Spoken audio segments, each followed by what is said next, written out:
नमस्कार. संत साहित्याची समकालीनता या एकदिवसीय राष्ट्रीय चर्चा सत्राच्या प्रथम सत्रात आपणा सर्वांचे सहर्ष स्वागत.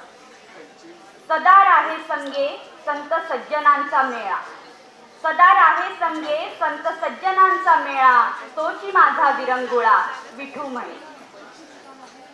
संत साहित्य ही भारताने जगाला दिलेली अमूल्य देणगी आहे.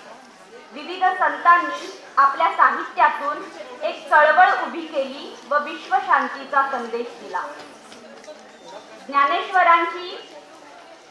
ज्ञानेश्वरी, तुकोबांचे अभंग, नामदेवांचे कीर्तन, एकनाथांची भारुडे गवळणी, कबीराचे दोहे, मीरेचे भजन विरहिण्या ही केवळ जनमानसाला रिझवण्यासाठी नाहीतच, तर त्यातून फार मोठे तत्वज्ञान व्यक्त होते. ज्या काळी माणूस म्हणून माणूस माणसाचा विटाळ मानत होता, त्या काळी संतांनी आपल्या साहित्यातून प्रबोधन घडवून आणले. माणुसकी, समता, भूतदया, सहिष्णुता ही मूल्ये समाजमनात रुजवली. कर्मकांड, अंधश्रद्धा यांचा परखड विरोध केला. संतांच्या वाङ्मयात ज्ञानासक्ती, जिज्ञासा व उदारमतवाद यांचा प्रत्यय येतो. विज्ञान व विवेक यांच्या संगमाचे दर्शन संत साहित्यात होते. संत विविध प्रश्नांची वैज्ञानिक दृष्टिकोनातून उकल करण्यास चालना देतात. त्याचबरोबर विज्ञान विवेकबुद्धीने कसे वापरावे हे देखील शिकवतात. त्यामुळे संत साहित्य कधीच कालबाह्य झाले नाही, उलट त्याची आवश्यकता व उपयुक्तता दिवसेंदिवस वृद्धिंगत झाली. या संत वाङ्मयाचा विज्ञानाधिष्ठित अभ्यास व्हावा हे आजच्या या राष्ट्रीय चर्चा सत्राचे उद्दिष्ट आहे. या अभ्यासात आपण सर्व सहभागी झालात त्याबद्दल आपणा सर्वांचे अभिनंदन. सर्वप्रथम मी आजच्या सत्राचे अध्यक्ष व साधन व्यक्ती यांना विनंती करते की त्यांनी मंचावर विराजमान व्हावे. सत्राध्यक्ष माननीय डॉक्टर रवींद्र बेंबरे व साधन व्यक्ती डॉक्टर ज्ञानेश्वर भोसले. संत साहित्य आणि आजचे वर्तमान या प्रथम सत्राला आता सुरुवात होत आहे. माननीय डॉक्टर रवींद्र बेंबरे आपणास या सत्राचे अध्यक्ष म्हणून लाभलेले आहेत. मी मराठी विषयाचे प्राध्यापक डॉक्टर सखाराम डाखोरे यांना विनंती करते की त्यांनी आजच्या सत्राध्यक्षांचे पुष्पगुच्छ देऊन स्वागत करावे. यानंतर आजच्या प्रथम सत्राच्या सर्व शोध निबंध वाचकांना मी व्यासपीठावर आमंत्रित करते. आपणा सर्वांची उपस्थिती म्हणजे आमच्यासाठी आजी सोनियाचा दिनू वर्षे अमृताचा घनू असा सोहळा आहे. आपल्या सत्राध्यक्षांच्या व साधन व्यक्तींच्या मार्गदर्शनाखाली हा ज्ञानामृताचा घनू या राष्ट्रीय चर्चा सत्रामध्ये वृष्टी करेल अशी मी आशा बाळगते. यानंतर आपण प्रत्यक्ष शोधनिबंधाच्या सादरीकरणास सुरुवात करीत आहोत. प्रत्येक सादरकर्त्यासाठी 5 ते 7 मिनिटाचा वेळ दिलेला आहे. 5 मिनिटानंतर प्रथम घंटी वाजेल. त्यानंतर मग 7 मिनिटानंतर एक अंतिम सूचना देण्यासाठी शेवटची घंटी वाजेल. सर्वप्रथम मी डॉक्टर जगदीश लक्ष्मण पाटील यांना आपला शोधनिबंध प्रस्तुत करण्यासाठी आमंत्रित करते. जगदीश लक्ष्मण पाटील सर जळगाववरून आपल्या इथे आपला निबंध प्रस्तुत करण्यासाठी आले आहेत. सर्वांना नमस्कार आणि सप्रेम जय हरी. माझं नाव डॉक्टर जगदीश लक्ष्मण पाटील. संत एकनाथांची अभंगगाथा भक्तिविचार हा माझ्या PhD संशोधनाचा विषय होता. आज आपलं महाविद्यालय आणि मुंबई यांच्या संयुक्त विद्यमाने आयोजित या राष्ट्रीय चर्चा सत्रामध्ये मी माझा शोध निबंध या ठिकाणी सादर करत आहे.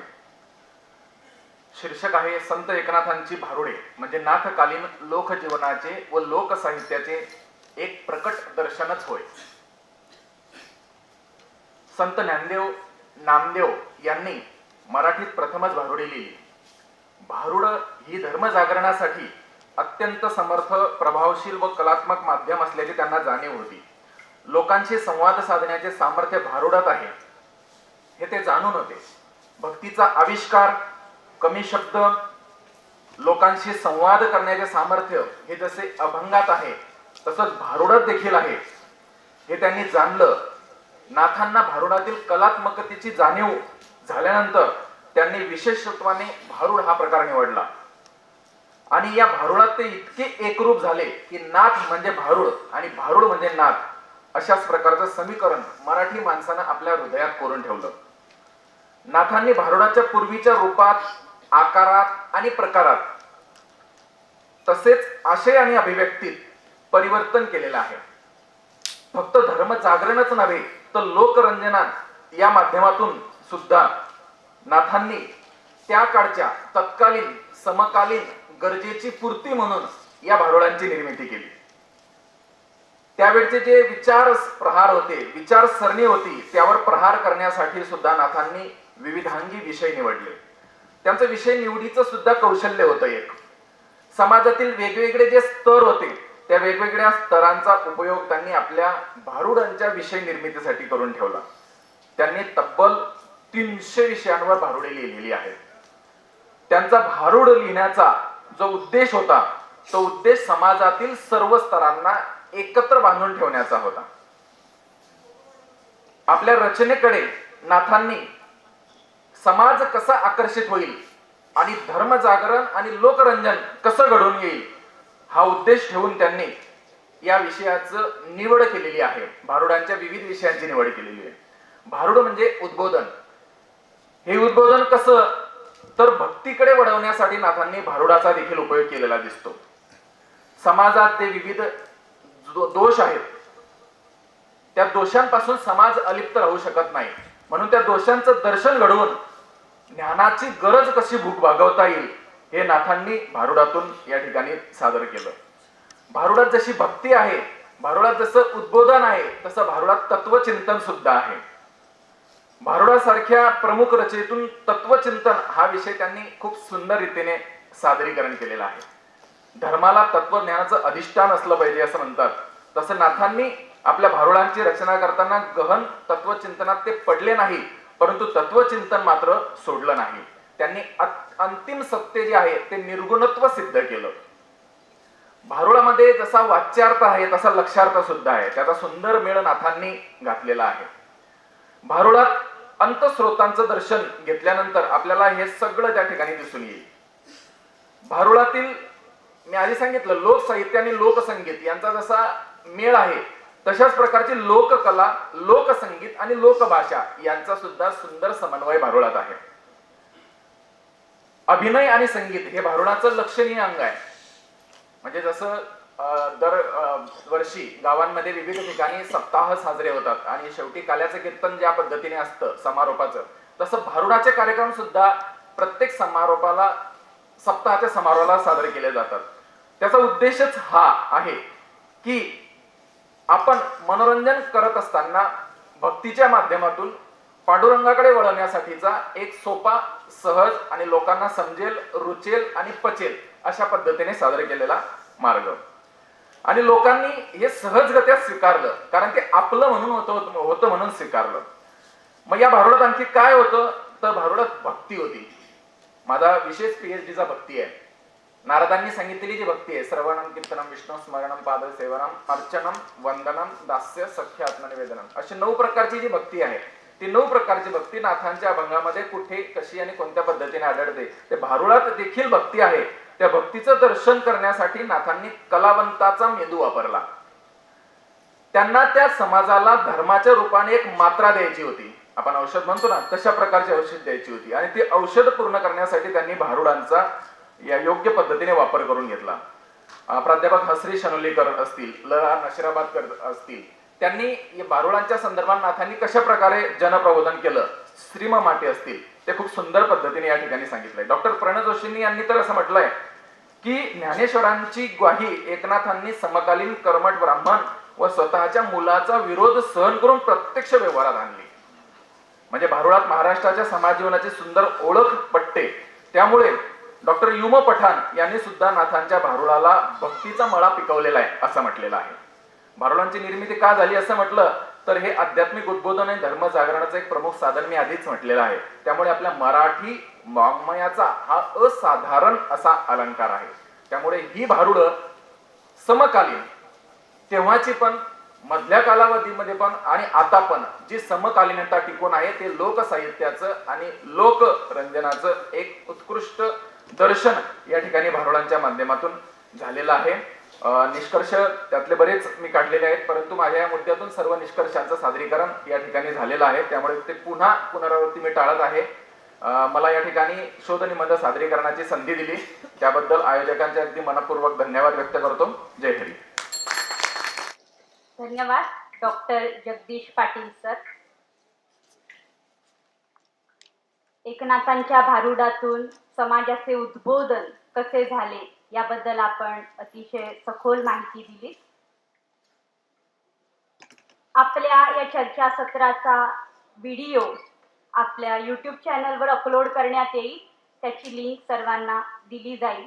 कृपया हा व्हिडिओ नंतर जरूर पाहावा. यानंतर मी श्री रोहिदास कुंडलिक खेडेकर यांना आमंत्रित करते. त्यांनी आपला शोध निबंध सादर करावा. सर्वांना नमस्कार. मस्तक हे पायावरी या वारकरी संतांच्या आपल्या महाविद्यालयाच्या वतीने आजचं जे चर्चासत्र आहे संत साहित्याच्या विषयी, संत साहित्याची समकालीनता, मुंबईसारख्या महानगरीमध्ये संत साहित्याचं जे काही चर्चासत्र होत आहे, राष्ट्रीय चर्चासत्र, खरोखर ही आनंदाची आणि कौतुकाची बाब आहे. मी सर्वप्रथम सावित्रीबाई फुले पुणे विद्यापीठाच्या मराठी विभागाच्या वतीने एक संशोधक विद्यार्थी या नात्याने आपल्या महाविद्यालयाचं आणि सर्व आयोजकांचं मनापासून अभिनंदन करतो. तर माझा संशोधनाचा विषय आहे संत तुकाराम आणि संत कबीर यांच्या काव्याचा तुलनात्मक अभ्यास. मी माझ्या संशोधनामध्ये संत तुकारामांनी संत कबीरांच्या संदर्भातलं जे काही विवेचन केलेलं आहे ते वैचारिक अंगानं, तत्वज्ञानाच्या अंगानं किंवा भाषिक वाङ्मयिक अंगानं कसा प्रभाव पडलेला आहे या अनुषंगानं मी ते संशोधनांती घेणारच आहे. परंतु वारकरी संतांच्या अभंगातील संत कबीर दर्शन हा जो काही माझा या ठिकाणी शोधनिबंधाचा विषय आहे तो अतिशय व्यापक स्वरूपाचा असा होत होता. परंतु मी त्या शोधनिबंधाची व्याप्ती आणि मर्यादा लक्षात घेऊन मी वारकरी संतांपैकी महत्त्वाच्या गणल्या जाणाऱ्या ज्या संत कवयित्री आहेत, संत जनाबाई, मी यांना केंद्रवर्ती ठेवून हा शोधनिबंध लिहिलेला आहे. तर संत जनाबाईंच्या अभंगातील कबीर दर्शन हा प्रस्तुत शोधनिबंधाचा विषय आहे. तर वारकरी संप्रदाय हा समन्वयवादी संप्रदाय, अनेक धर्मांशी संप्रदायांशी समन्वय साधणारा संप्रदाय आहे. अनेक संप्रदायाचा जसा परस्परांशी संबंध असतो अगदी त्याचप्रमाणे वारकरी संप्रदायाचा इतर संप्रदायाशी संबंध आलेला आहे. वारकरी सुखी, वारकरी दत्त, वारकरी नाथ, वारकरी वीरशैव यांसारख्या संबंधातून समन्वय साधला आहे. सांप्रदायिक विचारांच्या परस्पर विचारांतून मानवतावादी विचारांची रुजवणूक युगानुयुगे होत आले आहे. याविषयीचे सर्व श्रेय त्या त्या संप्रदाय प्रवर्तकांचे आहे. वारकरी संप्रदायाला तात्विक अधिष्ठान देणारे संत ज्ञानेश्वर महाराज होत. त्यांनी अद्वैत विचारांतून समाजाला एकत्रित करण्याचा प्रयत्न केला. संपूर्ण बहुजन समाजाला अधिकार प्राप्त करून दिला. वारकरी संप्रदाय सर्व जाती धर्माचे संत एकत्र येऊन सर्वांना धर्मनिरपेक्षतेचा आदर्श घालून दिला. समता, बंधुता, मानवता या मूल्यांचा पुरस्कार केला.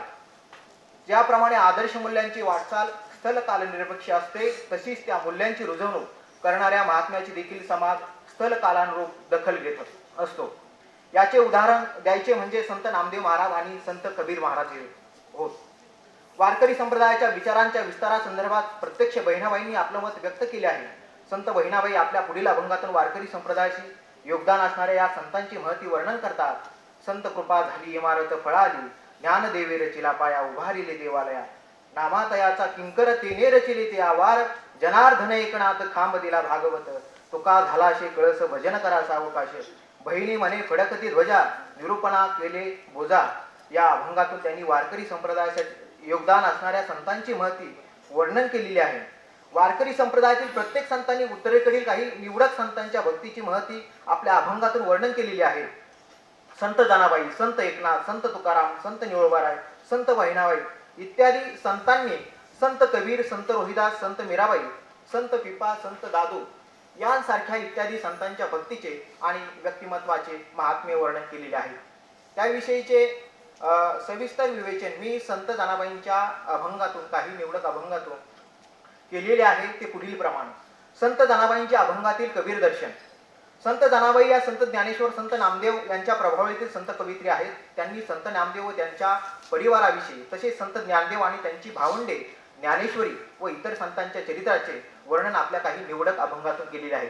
परंतु या ठिकाणी संत कबीरांच्या विषयी त्यांनी वर्णन केलेल्या अभंगाचा विचार करणार आहे. संत कबीर हे उत्तरेकडील ज्ञानमार्गी विचारधारेतील एक श्रेष्ठ संत आहेत. संत रोहिदास, गुरु नानक या संतांच्या प्रमाणे संत कबीरांचे विचार श्रेष्ठ आहेत. संत कबीरांचे श्रेष्ठत्व त्यांच्या समकालीन असणाऱ्या सर्वच संतांनी वर्णन केलेले आहे. परंतु आधुनिक संत साहित्य मीमांसकांनी देखील त्यांच्या जीवन दर्शनाचे समीक्षण केलेले आहे. र.रा. गोसावी यांनी आपल्या संपादित असणाऱ्या सकल संत गाथेत समग्र संतांच्या अभंग रचनेचा समावेश केला. त्याचबरोबर त्या प्रत्येक संतांच्या चरित्राचे निवेदन थोडक्यात केले आहे. संत कबीरांच्या रचनेच्या मांडणीपूर्वी त्यांनी कबीरांचे चरित्र सांगितले आहे. र.रा. गोसावी त्यांच्या एका विधानातून संत कबीरांच्या व्यक्तिमत्व आणि कर्तृत्वाविषयी मत व्यक्त करतात. ते म्हणतात, धर्मपंथ आणि संप्रदाय त्यांच्या पलीकडे जाऊन जगात शाश्वत विचाराचे धन देणाऱ्या भारतीय संत कबीरांचे स्थान श्रेष्ठ आहे.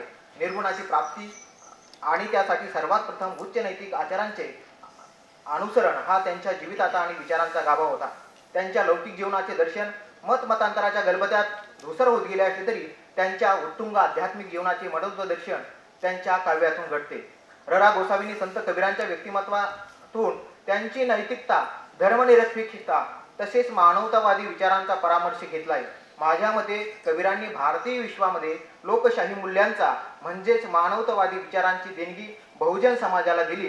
प्रस्तुत शोधनिबंधाच्या शीर्षकाचा हेतू लक्षात घेऊनच मी संत कबीरांच्या व्यक्तिमत्वाचा वारकरी संतांनी घेतलेला परामर्श, त्यापैकी संत जनाबाईंनी त्यांच्या अभंगामध्ये घेतलेला जो काही परामर्श आहे त्याचा या ठिकाणी विवेचनपर जे काही सांगण्याचा प्रयत्न करतो. त्यापैकी काही निवडक अभंग आहेत. तर संत जनाबाईंच्या संत कबीर स्तुती या प्रकरणामध्ये, वैष्णव तो कबीर चोखा मेळा महार, तिजा तो चांभार रोहिदास, सजन कसाई बाया तो कसाब, वैष्णव तो शुद्ध एकनिष्ठ, कमाल फुलार मुकुंद जोहरी, झी देवद्वारी वस्ती केली, राजाई गोनाई आणि तो नामदेव, वैष्णवांचा राव म्हणवितसे, वैष्णवांचरणी करी ओवाळणी, तेथे दाशी जनी शरीराची.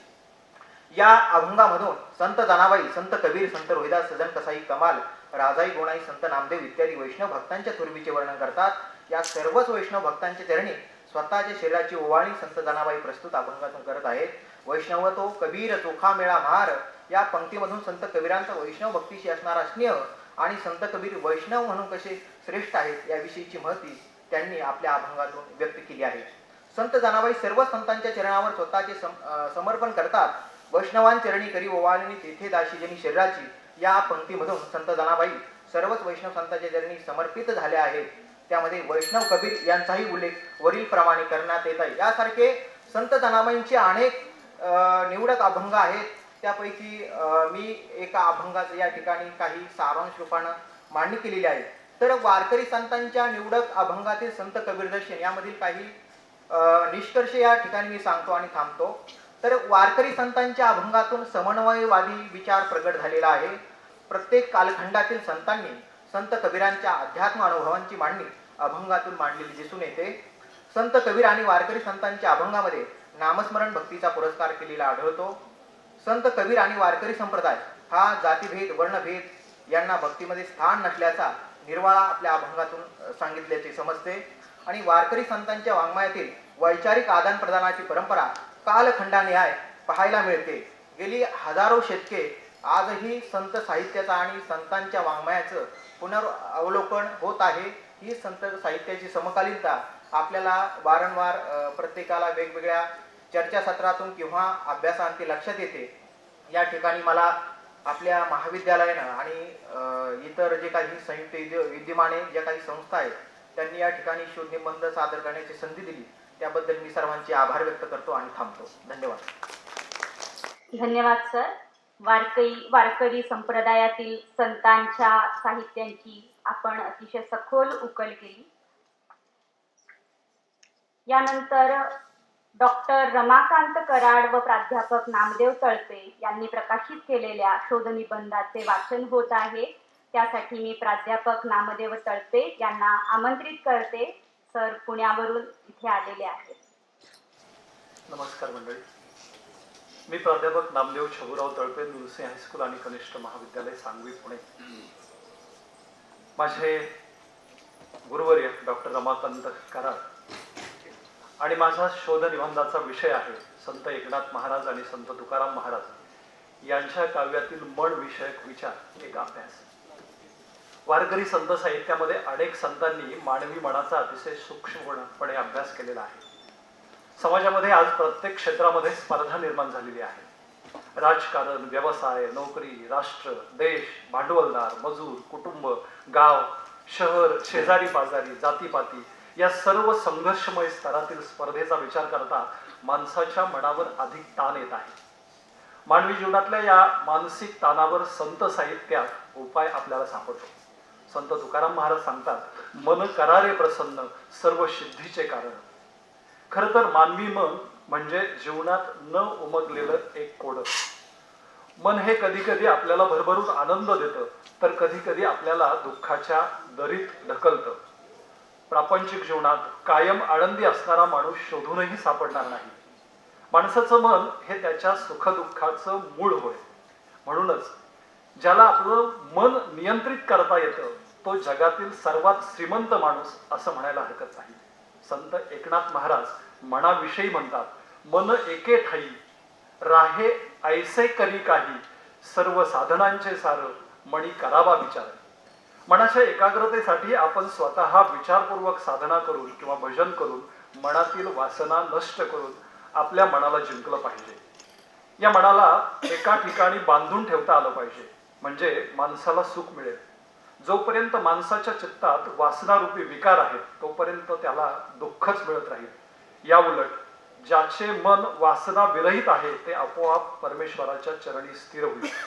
या मनाला संत एकनाथांनी ओढाळ असं म्हटलेलं आहे.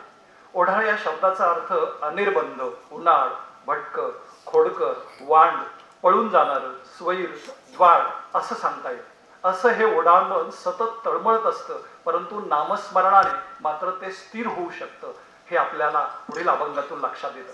मन हे ओढाळ सदा करी तळमळ, तया लागी स्थिर करी, चित्ती महादेव धरी, असं संत एकनाथ महाराज म्हणतात. खरं तर एवढंच काय, परंतु संत एकनाथ महाराज आपल्या मनाला कल्पना कशा आवडतात तेही सांगतात. कल्पना विश्वामध्ये मन अधिक रमतं. जीवनातील वास्तवाच्या पलीकडे विचार करत असताना आपण आपल्या मनात सतत डोकावत असतो.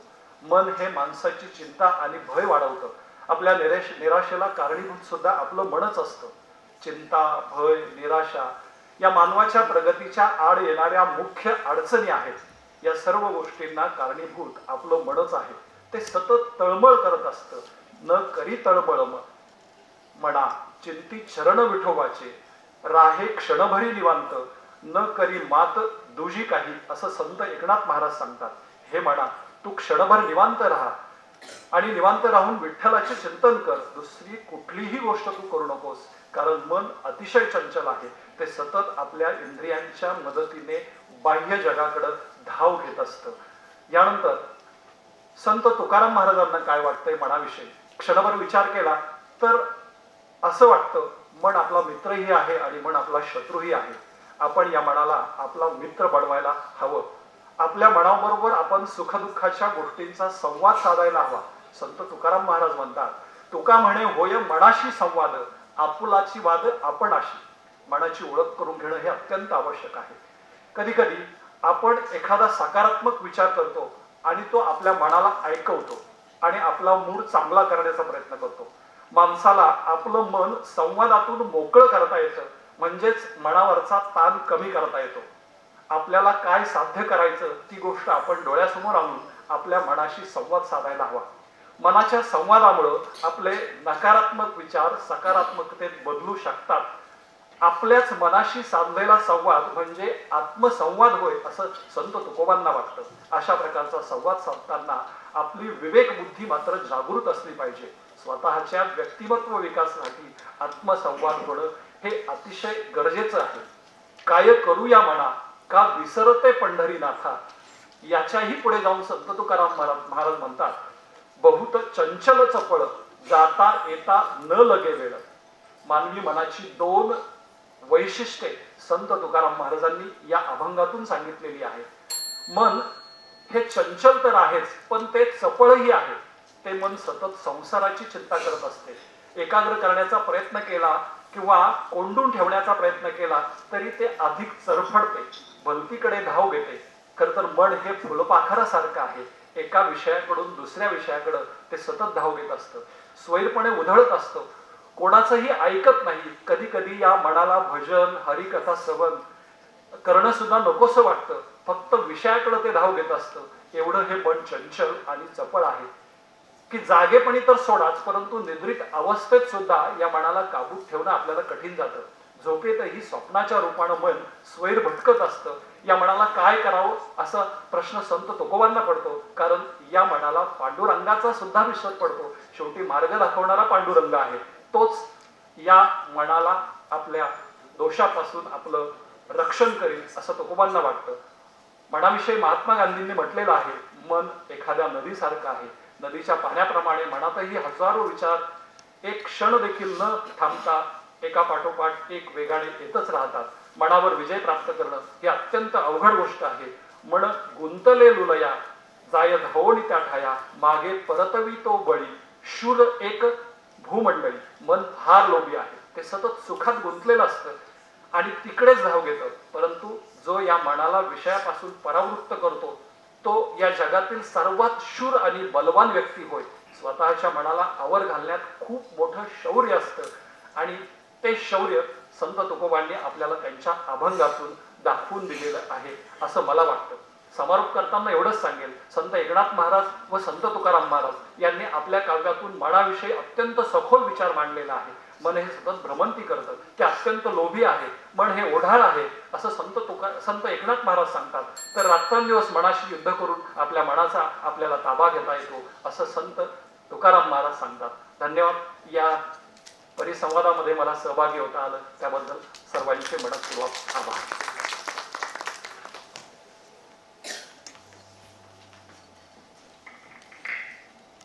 धन्यवाद सर.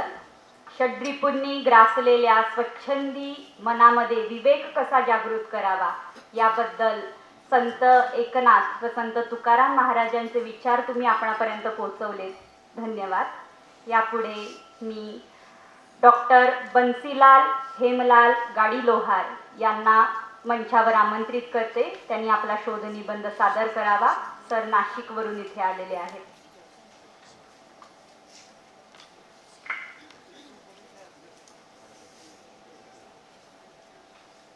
सन्मान्य मंच, समकालीन संदर्भ में राष्ट्रसंत तुकडोजी महाराज के काव्य में प्रगतिशील चिंतन की अभिव्यक्ति, इस विषय के परिप्रेक्ष्य में मैं मेरा मंतव्य व्यक्त करने जा रहा हूँ. भक्ति द्रविड़ उपजी लाए रामानंद, प्रकट किया कबीर ने सप्तदीप नवखंड. कबीर की फक्कड़ता, कबीर की निडरता, कबीर का क्रांतिकारी दृष्टिकोण, कबीर की समाज सुधार की भावना आधुनिक काल में महाराष्ट्र में दो संतों में पाई जाती है. उसमें एक है संत राष्ट्रसंत की उपाधि से जिन्हें सम्मानित किया जाता है, राष्ट्रसंत गाडगे महाराज और राष्ट्रसंत तुकडोजी महाराज. तुकडोजी महाराज की काव्य की विशिष्टताएं जो हैं उनको व्यक्त करना चाहूंगा. मानव धर्म के प्रति तुकडोजी की गहरी अभिव्यक्ति जो है उनके काव्य के माध्यम से व्यक्त होती है. धर्म के अर्थ में यदि हम चिंतन करें तो धर्म का सीधा साधा अर्थ है धारणे इति धर्मः. तो मानव धर्म से अपने विचारों को जोड़ते हुए तुकडोजी कहते हैं मानव धर्म क्या है मिलती है राह जिसमें चाहता भला सभी का। ये मंदिर हमारा सबके लिए खुला है, मंदिर ये हमारा। गीता के निष्काम कर्मयोग को, ज्ञान योग को, भक्ति योग को संक्षेप में समझाते हुए टुकड़ू जी कहते हैं, उद्योगहीन जो आदमी शैतान ही बनकर चले, शांति न उसके दिल में मिले, न धन मिले न भोजन मिले। इस तरह से सहज भाव से लोकमानस को जगाने का प्रयास जो है टुकड़ू जी ने अपने काव्य के माध्यम से किया है। अभी सर ने अपने वक्तव्य में मन की चंचलता को व्यक्त किया, उसी भाव को टुकड़ू जी ने इस प्रकार व्यक्त किया है। सच काम किया जग में जिसने, उसने प्रभु का नाम लिया न लिया, अपने मन को बस में खो किया, वह चारों धाम गया न गया। इस तरह से जो धार्मिक कर्मकांड है उसमें न पड़ते हुए जो सच्चे अर्थों में अपने कार्य के प्रति ईमानदार रहे वही सच्चा मनुष्य है। इस तरह से मन के माध्यम से मनुष्य की परिभाषा टुकड़ू जी करते हैं। मानव सेवा के संदर्भ में भी टुकड़ू जी ने अपना गहरा चिंतन रखा हुआ है। सेवा ही बना जीवन जिसका, बदला न चाहे दिल से किसका, जो मस्त रहे अपने धुन में, वह गुरु का मंत्र लिया न लिया। इस तरह से केवल धार्मिक कर्म कांडों में न उलझते हुए सच्चे अर्थ से यदि वो अपने कर्म के प्रति कर्मरत रहे तो वही सच्चा मनुष्य है। इस तरह से मनुष्य की परिभाषा जो है वो टुकड़ू जी करते हैं। प्रेम के प्रति गहरी चिंतन की अभिव्यक्ति भी टुकड़ू जी के काव्य में देखने को मिलती है। सबकी आत्मा को पहचाने, सब पर प्रेम सरीका हो, वही मनुष्य जीवित है समझो, यद्यपि नहीं कुछ सीखा हो। जैसे कबीर कहते हैं, पोथी पढ़ी पढ़ी जगमुआ पंडित भयान कोई, ढाई अक्षर प्रेम का पढ़े सो पंडित हुई। वही जो भाव है वो टुकड़ू जी के काव्य में भी देखने को मिलती है। तुकाराम महाराज ने जिस तरह से दीन दुखियों के प्रति अपनी संवेदना व्यक्त करते हुए कहा है, जेका रंजले गांजले त्यासी मने जो आपुले, तोची साधु ओढ़खावा देव तेची जानावा। टुकड़ू जी इसी के संदर्भ में, इसी परिप्रेक्ष्य में कहते हैं, दीन दलित दुखी जनता में जिसका ख्याल न पहुंचा हो, यद्यपि हो विद्वान या साधु, कर्म न उसका सच्चा हो। बिल्कुल उसी बात को टुकड़ू जी ने अपने फक्कड़ अंदाज में जो भी ये रखा हुआ है। अतः सद्व्यवहार के प्रति मार्गदर्शन करते हुए टुकड़ू जी कहते हैं, है कान की शोभा श्रवण से कुंडलों से नहीं, है दान की शोभा हाथ की वह कंगनों से नहीं, मुख की है शोभा प्रिय वचनों से चंदन से नहीं, शोभा बदन की सत्य से है भोग की वस्तु से नहीं। इस तरह से भोगवाद को त्यागने का जो संकेत है वो करते हुए कर्मवाद के प्रति मनुष्य को सजगता के आधार पर टुकड़ू जी जो है वो उसका मार्ग प्रशस्त करते हैं। कबीर ने जिस प्रकार अपने चिंतन में गुरु की महत्ता व्यक्त की है, उसी प्रकार टुकड़ू जी भी अपनी काव्य धारा के माध्यम से गुरु के बखान को व्यक्त करते हुए कहते हैं,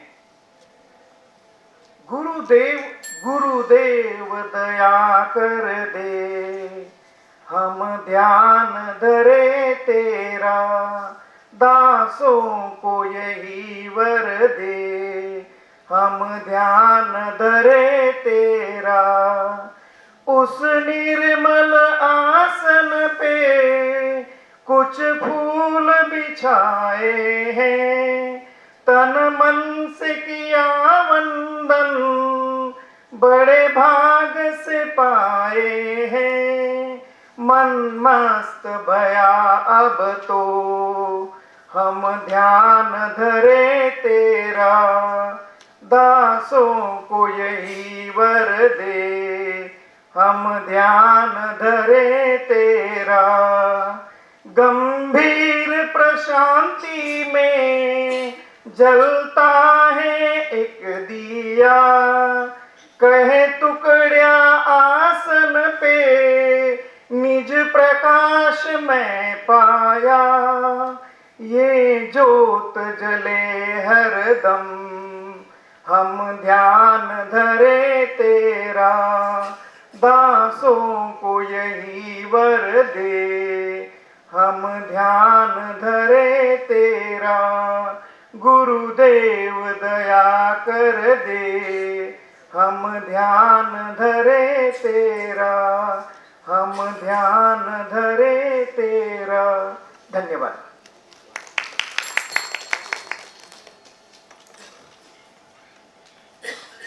धन्यवाद सर. राष्ट्रसंत तुकडोजी महाराज व संत गाडगे बाबा यांच्या विचारांचा आपण इथे सविस्तर आढावा घेतला.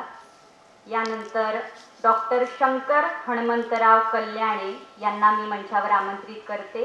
सर औराद शहाजानी इथून आलेले. आदरणीय विचारपीठ, या सत्रासाठी उपस्थित असलेले सर्व मान्यवर आणि माझ्या विद्यार्थी मित्रांनो, महात्मा बसवेश्वरांची मूल्यदृष्टी असा माझ्या या शोधनिबंधाचा विषय आहे. आपल्या देशातील कर्नाटक राज्यातील लिंगायत धर्म संस्थापक महात्मा बसवेश्वर हे 12व्या शतकातील समाज परिवर्तनवादी युग पुरुष, महान तत्वज्ञानी आणि मानवतावादी संत होते. त्यांनी सनातन व्यवस्थेविरुद्ध बंड पुकारून नवीन मूल्यांवर आधारित अशा लिंगायत धर्मांचा त्यांनी पाया रचला. स्वातंत्र्य, समता, बंधुता, न्याय, अहिंसा, त्याचबरोबर भूतदया, उद्योगशीलता, सामाजिक स्नेहभाव आणि सगळ्यात महत्त्वाचं श्रमनिष्ठा या सर्व मूल्यांच्या आधारावर त्यांनी कल्याण क्रांती त्या ठिकाणी घडवून आणली. या क्रांतीने लोकशाहीची पायाभरणी केली. भारतीय संविधानामध्ये हे मूल्य प्रतिबिंबित झालेले आपणास पाहावयास मिळतात. त्यांनी सांगितलेली ही मूल्य आजही चिरंतन अशी आहेत. त्यामध्ये समता. महात्मा बसवेश्वर हे बालपणापासूनच बंडखोर व विद्रोही स्वरूपाचे होते. त्यांच्या मनात तत्कालीन समाजातील वर्णभेद, लिंगभेद, जातीभेद, वर्गभेद याविषयी त्यांच्या मनामध्ये प्रचंड चीड होती. सामाजिक समतेचे तत्व मांडताना त्यांनी माणसातील भेद नष्ट व्हावा यासाठी अस्पृश्य अशा नागीदेव कांबळे यांच्या घरी त्यांनी भोजन घेतले. तत्कालीन समाजात शूद्र समजल्या जाणाऱ्या जातीतील लोकांशी आपले नातेसंबंध असल्याचे जाहीर करताना जसं आपल्या संतांनी महाराष्ट्रातील किंवा वारकरी संतांनी जसं अभंग रचना केली, तसं महात्मा बसवेश्वरांनी आपल्या वचनातून त्या ठिकाणी म्हणलेले आहेत की वडील आमचे मादार चेन्नैया, आजोबा आमचे डोहर कक्कैया, चुलते आमचे चक्कैया पहा, दादा आमचे किन्नर बोमैया, मज का वरे तुम्ही जाणत नाही कुडल संगम देवा. या वचनातून महात्मा बसवेश्वरांनी मादार चेन्नैया, डोहर कक्कैया यांच्याशी आपले नाते जोडून सामाजिक समतेचा जो संदेश दिला आहे तो अत्यंत महत्वाचा आहे. समतेचा हा विचार दुसऱ्या एका वचनामध्ये सांगत असताना महात्मा बसवेश्वर म्हणतात की महारवाडा व शिवालयाची जमीन ही एकच, शौच आणि आचमनासाठी पाणी एकच, असे एकच, तसे तुम्हाला जाणणाऱ्यांची स्थितीही एकच, तरीही आपण श्रेष्ठ कनिष्ठता कशासाठी असा प्रश्न त्या ठिकाणी विचारून मनुष्य जातीला ते निरुत्तर करतात. म्हणून महात्मा बसवेश्वरांनी समाजातील ही जातीयता, ही विषमता, वर्ग भेद यांना मुठमाती देऊन समतेचे तत्व त्यांनी त्याच ठिकाणी स्वीकारले. बंधुतेचा विचार करत असताना जसं महात्मा बसवेश्वरांनी मांडलेला हा विश्व बंधुत्वाचा विचार हा आपल्या संत ज्ञानेश्वराच्या हे विश्वची माझे घर या तत्वाशी नाते सांगणारा आहे. मानवाविषयी प्रेम हे बसवेश्वरांच्या तत्वज्ञानाचं मूल तत्व आहे. बंधुत्वाची भावना व्यक्त करताना ते वचनामध्ये म्हणतात, अत्यंत महत्वाचं हे वचन आहे, हा कोणाचा, हा कोणाचा, हा कोणाचा म्हणू नका हो, हा आमुचा, हा आमुचा, हा आमुचा म्हणा हो, कुडल संगम देवा तुमच्या घरचा पुत्र म्हणावा हो. माणसाने एकमेकांशी प्रेमानं वागावं, बंधुत्वानं वागावं आणि विशेषतः हा आमचा ही माय भगिनी आमची हा भाव प्रत्येकाच्या ठाई जर बसला तर माणसातील परकेपणाची भावना नष्ट होऊन आपुलकीची आणि बंधुत्वाची भावना त्या ठिकाणी वृद्धिगत होईल असं या ठिकाणी सांगितलेलं आहे. सगळ्यात महत्वाचं त्या काळामध्ये महात्मा बसवेश्वरांनी अनुभव मंडपाची निर्मिती केलेली आहे आणि या अनुभव मंडप हे बंधुत्वाचे एक पवित्र मंदिर होतं. त्या ठिकाणी शूद्र, अतिशूद्र, सवर्ण सर्व जातीतील, उपेक्षित वर्गातील आणि विशेष म्हणजे स्त्री आणि पुरुष यांना या मंदिरामध्ये मुक्त प्रवेश होता. प्रत्येकांना बोलण्याचा अधिकार होता, आपलं मत स्वातंत्र्य व्यक्त करण्याचं स्वातंत्र्य होतं. आणि तिथे येणारे हे जे काही स्त्री आणि पुरुष आहेत त्यांना त्या ठिकाणी त्यांनी शरण आणि शरणी असं संबोधलेलं आहे.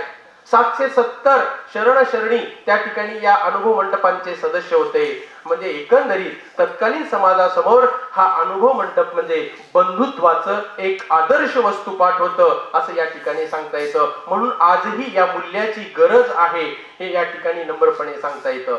तसेच नम्रता तेच सांगत आहेत महात्मा बसवेश्वर की मजहून नाही नसे कोणी सान, शिवभक्ताहून नसे कोणी थोर. म्हणजे हा नम्रतेचा लीनतेचं एक मूल्य या ठिकाणी, त्याचबरोबर नैतिक मूल्य आहे. नको चोरी, नको हत्या, नको रागवू, बोलू मिथ्या, अशा पद्धतीने त्यांनी सांगितलेलं आहे. अहिंसेचं तत्व सुद्धा सांगत असताना म्हणतात की मानवी मनातील दया करुणा हाच अहिंसेचा पाया आहे. महात्मा बसवेश्वरांनी अहिंसा या मूल्य तत्वाचा पुरस्कार करताना धर्माच्या नावाखाली होणारं पशुहत्येचं जे काही त्या पशुहत्येला विरोध करत दया हेच धर्माचे सार आहे हे त्यांनी त्या ठिकाणी महत्वाचा सिद्धांत मांडलेला आहे. म्हणून ते म्हणतात दयाविहीन धर्म तो काय करू शकेल. दया हवीच सर्व प्राणी मात्रावर, कारण दया हेच धर्माचं मूळ आहे. म्हणून दया नसलेला व दयाविहीन माणसाला महात्मा बसवेश्वरांचा देव नाकारतो. त्याशिवाय श्रम प्रतिष्ठा, आपल्या जसं वारकरी संप्रदायातील संतांनी त्या ठिकाणी श्रम प्रतिष्ठा, कारण त्यांनी आपल्या श्रमामध्ये कष्टामध्ये त्या ठिकाणी त्यांनी देव पाहिलेला आहे. जसं सावतामाळे गोरा कुंभार आहेत आपल्या सर्वांना माहिती आहे, तसं या ठिकाणी श्रम प्रतिष्ठेचं महत्व सांगत असताना महात्मा बसवेश्वरांनी कायकवे कैलास हा सिद्धांत त्यांनी जगाला दिलेला आहे. आणि तत्कालीन समाजामधील जे काही श्रम प्रतिष्ठा आहे म्हणजे कुठलंही काम लहान नाही आणि कुठलंही काम श्रेष्ठ नाही, तर सगळ्याच कामाकडे त्यांनी एक समान पाहिलेलं आहे. म्हणून त्या शेतकऱ्यांचं त्यांनी उदाहरण देत असताना म्हणतात की ज्याने आपल्या घामाने ही काळी माती भिजविली, कष्ट उपसलेत पोटासाठी आयुष्यभर, म्हणजे जगाचा पोशिंदा शेतकरी आपण म्हणतो त्या शेतकऱ्याविषयी त्यांनी या ठिकाणी त्यांचं श्रमाचं कौतुक, त्या श्रमाला प्रतिष्ठा प्राप्त करून देण्याचं काम केलेलं आहे. याशिवाय स्त्री पुरुष समानता हे एक महत्वाचं मूल्य त्या ठिकाणी मांडलेलं आहे की स्त्री पुरुष समानतेचं महत्व समानता मांडत असताना या विशेषतः आत्ताच मी म्हणल्याप्रमाणे की त्या ठिकाणी अनुभव मंडपामध्ये सर्वांनाच प्रवेश होता. त्यामध्ये विशेषतः अक्क महादेवी, नीलांबिका, गंगांबिका, सत्याक्का, काळवे यासारख्या अनेक स्त्रियांचा नामूल्य त्या ठिकाणी आपल्याला करता येऊ शकतो. याशिवाय विवेकवाद म्हणजे अंधश्रद्धा, विशेषतः कर्मकांड याला विरोध करून विवेकवादी समाज निर्मितीसाठी त्यांनी मोलाचं काम केलेलं आहे. म्हणून जाता जाता एवढं सांगतो की जातीयता, वर्गभेद, वर्णभेद याला मुठमाती देऊन समतेचं युग निर्माण केले. सर्व जातीभेदाच्या पलीकडे जाऊन अस्पृश्यांसोबत आपले नाते सांगितलं. एवढंच नव्हे तर त्यांनी त्या ठिकाणी जात पंथ धर्म सीमा ओलांडून विश्व बंधुत्वतेचा संदेश समाजाला किंवा जगाला दिलेला आहे. म्हणून त्यांच्या विचारांची, त्यांचे विचार महात्मा बसवेश्वरांचे ही मूल्य विचार समाजाने त्या ठिकाणी आत्मसात करणे, स्वीकारणे नितांत गरजेचे ठरते. एवढं बोलून मी या ठिकाणी माझ्या विचाराला पूर्णविराम देतो. धन्यवाद. संत बसवेश्वर यांची मानवतावादी मूल्ये आपणा सर्वांपर्यंत तुम्ही पोहोचवली त्याबद्दल आभार. यानंतर कुमारी वर्षा रवींद्र उपाध्ये औरंगाबादवरून येथे आलेले आहेत. त्यांना मी विनंती करते की त्यांनी आपला शोध निबंध सादर करावा.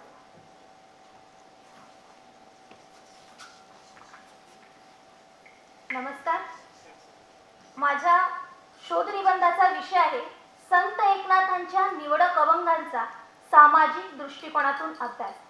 तर महाराष्ट्र ही संतांची भूमी आहे आणि या भूमीला समृद्ध अशी संतांची परंपरा लाभली आहे. आणि या संत परंपरेतील एक मुख्य नाव म्हणजे संत एकनाथ. मग तत्कालीन समाजात अस्थिरता प्राप्त झाली होती, धर्माला ग्लानी आली होती, अज्ञान, अंधश्रद्धा, भोंदूगिरी यामुळे समाज अंधारात लोटला होता. अशा वेळेस संत एकनाथांनी समाजाला अंधारातून काढण्यासाठी प्रयत्न केले. समाज प्रबोधनाचे कार्य त्यांनी केले. मग संत एकनाथांची वाङ्मय संपदा अफाट आहे. मग त्यांचे जे साहित्य आहे ते आजही आम्हाला दिशा देण्याचे काम करते. समाजाचे प्रबोधन करण्याची भूमिका त्यांच्या अभंगात आपल्याला आढळते. मग संत एकनाथांनी 4000पेक्षा जास्त अभंग रचना केली. मग त्यांच्या अभंगांबाबत विविध अभ्यासकांची मते देखील आढळतात. मग उषा माधव देशमुख म्हणतात की वृत्तीचा मोकळेपणा आणि प्रतिभेचा उत्स्फूर्तपणा यामुळे नाथांच्या अभंगवाडीतील भक्तिभाव माखलेला आहे. त्याला जडजातीचा रंग आहे आणि ग्राम जीवनाचा गंध आहे. मुळात नाथांच्या अभंगाच्या मुळाची लोकांची जी भावबळ आहे ते लोकजागरण, समाज प्रबोधन, सांस्कृतिक संगोपन व संवर्धन यांच्या तळमळीतून रूपवान झाले आहे. आचार्य विनोबा भावे म्हणतात की एकनाथांच्या अभंग गाथेत फार मोलाची उज्ज्वल रत्ने आहेत. मग अनुभवाच्या कांतीने चमकणारी, सूक्ष्म चिंतनाने नटलेली आणि समर्पक शब्दात आढळून येतात. मग यावरून आपल्याला संत एकनाथांच्या अभंगाची वैभवता दिसून येते. संत एकनाथांच्या अभंगातून त्यांचे सामाजिक विचार समजून घेणे महत्त्वाचे ठरते. तर मग कलियुगामध्ये कशा प्रकारे पाखंड माजला होता, धर्माची हानी कशा प्रकारे झाली होती, या संदर्भात संत एकनाथ म्हणतात की कलियुगा माझे थोर झाले पाखंड, पोटासाठी संत झाले उदंड, नाही विश्वास संत दया मानसी, बोलती वाया विना चौर चौघ उपासी. उपरोक्त अभंगात आपल्याला काय दिसतं की कलियुगात पाखंड माजलेला आहे. स्वतःला संत म्हणून घेणारे लोक जे उदंड आणि ढोंगी लोक आहेत, त्या लोकांची वाढ झाली आहे. अशा लोकांवरती विश्वास ठेवणे योग्य नाही. अशा लोकांना ज्ञान तर नसते, परंतु फक्त मोठ्या गोष्टी ते करतात. मग अशा मूर्ख लोकांपासून सावध राहण्याचा इशारा संत एकनाथ आपल्याला देतात. मग आजही आपण समाजात बघतो की स्वतःला संत म्हणून घेणारे लोक समाजाची फसवणूक करतात. धर्माच्या, देवाच्या नावाच्या आधारे आपल्याला समाजाकडून पैसे उपाडताना दिसतात. म्हणून अशा ढोंगींपासून सावध राहणे हेच संत एकनाथांना अपेक्षित आहे. मग आपण अनेक ठिकाणी बघतो की कोणीतरी एखादी व्यक्ती येते, दगडाला शेंदूर लावते आणि अज्ञानाने भरलेला समाज हा त्या दगडाची पूजा करायला लागतो. परंतु वास्तविक खरा परमार्थ काय आहे हा त्यांना कळलेलाच नसतो. मग अशा लोकांविषयी संत एकनाथ म्हणतात की योनी नरदेहा भूताटी पूजिती, परमात्मा नेनती महामूर्ख, दगडाच्या देवा सिंदुराचा भार, डावीती बडिवार पूजनाचा. मग संत एकनाथांच्या अभंगातून आपल्याला समाजाविषयी कळवळ जाणवतो. मनुष्याला अनमोल असा देह लाभला आहे. या देहाचे मनुष्य जीवन सार्थकी लागले पाहिजे असे त्यांना वाटते. मग मनुष्याने चांगले कर्म करून आपले जीवन सार्थकी लावले पाहिजे. परंतु तो नवसायास या गोष्टींमध्ये अडकतो. असे लोक अज्ञानाच्या अंधकारात बुडून स्वतःचेच नुकसान करतात. अशा लोकांना संत एकनाथ गाढवाची उपमा देतात. म्हणून मनुष्याने वेळीच सावध होऊन योग्य ज्ञान आत्मसात करून मनुष्यरूपी देहाचे कल्याण केले पाहिजे.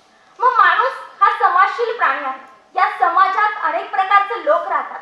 वरून चांगले भासणाऱ्या लोकांचे अंतःकरण मलिन असते. असे लोक चांगलेपणाचा आव आणतात, परंतु प्रत्यक्षात त्यांचे वर्तन हे निंदनीय असते. अशा वाईट प्रवृत्तींच्या लोकांविषयी संत एकनाथ म्हणतात की डोई बोडून केली खोडी, काया विटंबिली बापुडी, ऐसा नोहे निर्मळ मन, शुद्ध करी अंतःकरण, राख लावणी वर्षावरी, इंद्रिये पिळली भरोवरी, संध्या स्नान द्वादश टिळे, फासे घालून कापे गळे. मग उपरोक्त जो अभंग आहे तो संवेदनशील मनुष्याला विचार करण्यास भाग पाडतो आणि मुखोटे घेऊन फिरणाऱ्या खऱ्या लोकांचा तो चेहरा आपल्याला दाखवतो. मग वरून असा मनुष्य हा कितीही सज्जन वाटत असला, परंतु त्याच्या मनात वाईट विचारांचे चक्र सुरू असते. म्हणून मनुष्याने त्याचे मन निर्मळ ठेवावे, मनात कुठलाच द्वेष नसावा, पाप नसावे आणि वरून कितीही व्यक्ती चांगली वाटत असली तरी त्या व्यक्तीचे अंतःकरण ओळखून त्या व्यक्तीपासून सावध राहणे हे जास्त महत्त्वपूर्ण ठरते. मग आज इथे वास्तविकता आपण मांडली तर आज आपण बघतो की आई वडील आपल्या मुलांना लहानाचे मोठे करतात, परंतु जसे मुलाचे लग्न होते त्याची बायको येते आणि मुलाचे वर्तनच बदलते. ते आपल्या आई वडिलांची अवहेलना करतात. अशा दुष्ट मुलांविषयी संत एकनाथ म्हणतात की माय बाप न घाली अन्न, बाईलेला गोता संदर्पण, माय बाप नसे लंगोटी, बाईलेला गोता नसरी खटली. आणि ही आजची वास्तविकता आहे. परंतु आज आपल्याला काय परिस्थिती बघायला मिळते की आई वडिलांना मुलं वृद्धाश्रमाचा रस्ता दाखवतात, परंतु मुलांनी हे लक्षात घ्यायला पाहिजे की त्यांच्या लहान मुलांवर देखील याचा परिणाम होऊ शकतो. मुले जर आपल्या आई वडिलांना वृद्धाश्रमात टाकत असतील तर हीच परिस्थिती त्यांच्यावर देखील येऊ शकते. त्यांची मुलेही त्यांच्यासोबत असेच वर्तन करू शकतील. म्हणून मुलांनी आपल्या आई वडिलांची काळजी घेतली पाहिजे. त्यांच्या कष्टाची आणि त्यांच्या प्रेमाची त्यांनी जाणीव ठेवली पाहिजे. त्यांना दुखवता कामा नये. संत एकनाथांनी समाजात एकोपा टिकावा यासाठी प्रयत्न केलेले दिसून येतात. त्यांनी समाजात समानता प्रस्थापित करण्यासाठी ते प्रयत्नशील दिसतात. त्यांना जातीभेद, उच्चनीचपणा, श्रेष्ठता, कनिष्ठता त्यांना मान्य नाही. ते आपल्याला पुढील अभंगांच्या ओळीतून दिसून येते की ते म्हणतात की आम्ही ब्रह्मपुरीचे ब्राह्मण, याती कुळ नाही लहान, आम्हा सोवळे ओवळे नाही, विटाण देखी कवणे ठाई. मग तत्कालीन समाजात जातीभेद होता, वर्णभेद होता. संत एकनाथांनी या भेदाभेद दृष्टिकोनातून निर्माण होणाऱ्या वागणुकीचा निषेध केला. सोवळे ओळे पाळणे, अस्पृश्यता पाळणे, विटाळ पाळणे या सर्व गोष्टी निरर्थक आहे हा संदेश ते देतात. आणि कोणीच लहान मोठे नसून सर्व समान आहे हा त्यांचा समतावादी दृष्टिकोन समाजासाठी निश्चितच प्रेरणादायी आहे. मग संत एकनाथांनी अंधश्रद्धा झुगारून विज्ञानवादाचा पुरस्कार केलेला दिसून येतो. मग ते म्हणतात की प्रतिमाचा देव केला काय जाणो की अबला नवस करती देवासी म्हणती पुत्र देव मजसी. मूल होणे किंवा न होणे हे स्त्री पुरुषाच्या गुणसूत्रावर अवलंबून असते, परंतु माणूस मूल होण्यासाठी देवाला नवस करतो हे सर्व निरर्थक आहे. म्हणून अशा मूर्ख मनुष्याची टीका एकनाथ महाराज आपल्याला करताना दिसतात आणि अशा प्रकारे संत एकनाथ महाराजांचे जे अभंग आहे ते आम्हाला दिशा देतात. मग यावरून निष्कर्ष काय निघतात तर संत एकनाथांच्या अभंगांवर तत्कालीन सामाजिक परिस्थितीचा प्रभाव आपल्याला दिसून येतो. संत एकनाथांचे अभंग समाज प्रबोधनाची भूमिका पार पाडताना दिसतात आणि संत एकनाथांचे अभंग आम्हाला वास्तविकतेची जाणीव करून देतात. मनपूर्वक धन्यवाद.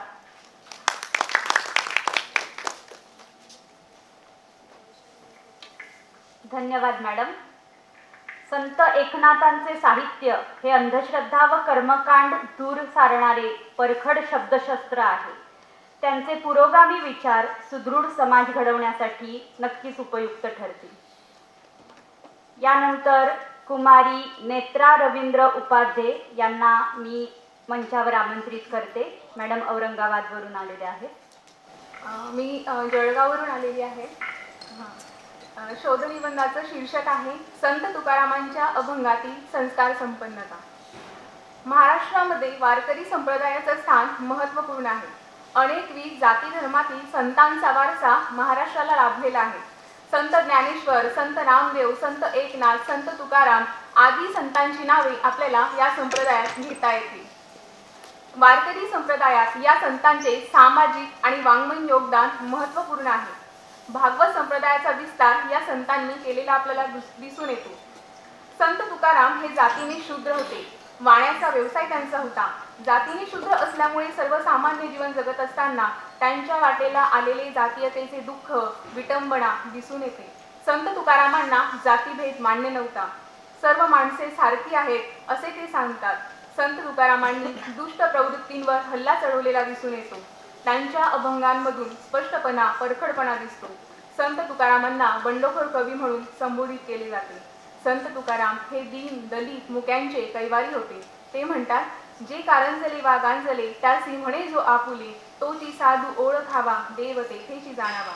समाजातली दुःखी, कष्टी लोकांना तुकारामांनी आपलेसे केले. त्यांनी समाजातील दीनदुबळ्यांची सेवा करणाऱ्यांना आपले म्हणून आपलेपणाची भावना असणाऱ्या संत सज्जनांमध्ये देवास्वरूप संत तुकारामांनी पाहिलं. पुढे संत तुकारामांनी म्हटले आहे, होऊनी संन्यासी भगवी लुगडी वासना न सोडी विषयांची. या कितीतरी अभंगातून संत तुकारामांनी परखड शब्दात खोटेपणाचा आव आणणाऱ्या, खोटे मुखवटे घालून फिरणाऱ्या ढोंगी बुवाबाबांची चांगली हजेरी घेतलेली दिसते. ढोंगी बुवाबाबा भगवी वस्त्रे परिधान करून, जटादाढी वाढवून, दांभी खोटाळेपणाचा वेश घालून सामान्य लोकांची, गोरगरिबांची लयलूट करून त्यांच्या भोळेपणाचा फायदा घेत होते. संत तुकारामांना हे मान्य नव्हते. त्यांच्या अभंगातून त्यांनी ताशेरे ओढलेले दिसतात. तुकारामांचे अभंग लोकप्रिय आहेत. जीवन व्यवहारातील सूक्ष्म निरीक्षण, जगण्यातील कळलेलं वास्तव त्यांनी विविध अलंकार, प्रतीक, प्रतिमा, वीर, हास्य, करुण या आदी रसांचा वापर करून उत्कटपणे त्यांनी अभंग रचना करून समाजाला ते पटवून दिले आहे. आत्मनिष्ठा हा त्यांच्या वाणीचा सहज धर्म सांगता येईल. तुकारामांच्या शब्दातून चमत्कृती सामर्थ्य दिसून येते. तुकारामांनी त्यांच्या बौद्धिक सामर्थ्याची चुणूक ही दाखवलेली दिसते. संत तुकाराम पुढे म्हणतात, महापुरे झाडे जाती तेथे लवाळे राहतील. संत तुकारामांनी महापुरातील झाडे आणि लहान लव्हाळ्यांची तुलना केलेली दिसते. तुकारामांनी येथे अतिशय सोप्या पद्धतीत ते संदेश देताना आपल्याला दिसतात की दैनंदिन जीवन व्यवहारात आपलं वागणं, आपलं बोलणं हे कशा पद्धतीचं असलं पाहिजे, तर लव्हाळ्याप्रमाणे असलं पाहिजे. लव्हाळ्याप्रमाणे आपल्यामध्ये ती नम्रता असली पाहिजे. ताठरपणामुळे आपल्याला अनेक प्रकारचं नुकसान हे सहन करावं लागत असतं. म्हणून अंगी नम्रता सदा असावी या उक्तीप्रमाणे आपण जीवन जगले पाहिजे. पुढे संत तुकाराम म्हणतात, खेळ मांडियेला वाळवंटी घाई, नाचती वैष्णव भाई रे, निर्मळ चित्ते जाली नवनीते, पाषाणा पाजर सुटतिले. वारकरी संप्रदायातील संतांच्या ठिकाणी समतेचं तत्व आणि एकात्मता दिसून येते. समाजात सर्व स्तरातील जातीभेद, विषमता नष्ट व्हावी, सर्व एकत्र आनंदाने राहावे आणि पंढरपूरच्या वाळवंटात सर्व वैष्णवजन एकत्र आनंदाने नाचताना आपल्याला दिसतात. धर्म, जात, पंथ, भाषा हे सर्व विसरून आपण एक आहोत ही एकात्मतेची भावना त्यांच्यामध्ये दिसून येते. चंद्रभागेच्या वाळवंटात वारीच्या निमित्ताने द्वेष, क्रोध, अभिमान, मत्सर विसरून एकात्मता आणि समतेच्या हा वारीचा उत्सव आपल्याला इथे साजरा होताना दिसतो. संत तुकाराम पुढे शब्दांचं महत्त्व पटवून देतात. ते म्हणतात, आम्हा घरी धन शब्दांची सरत्ने, शब्दांची शस्त्रे यत्न करू, शब्दाची आमुजा जीवाचे जीवन, शब्दे वाटू जन लोका. तुकारामांनी परखडपणे शब्दांचं महत्त्व पटवून दिलं आहे. समाजात वावरताना जीवन व्यवहारात शब्द हा भिन्न अर्थांनी वापरला जातो. शब्द म्हणजे धन, शब्द म्हणजे शस्त्र, शब्द म्हणजे जीवाचे जीवन, या विविध अर्थाने शब्द हा वापरला गेलेला आहे. तुकारामांचे असलेले हे बहुआयामी व्यक्तिमत्व त्यांच्या अभंगातून प्रकर्षाने जाणवते.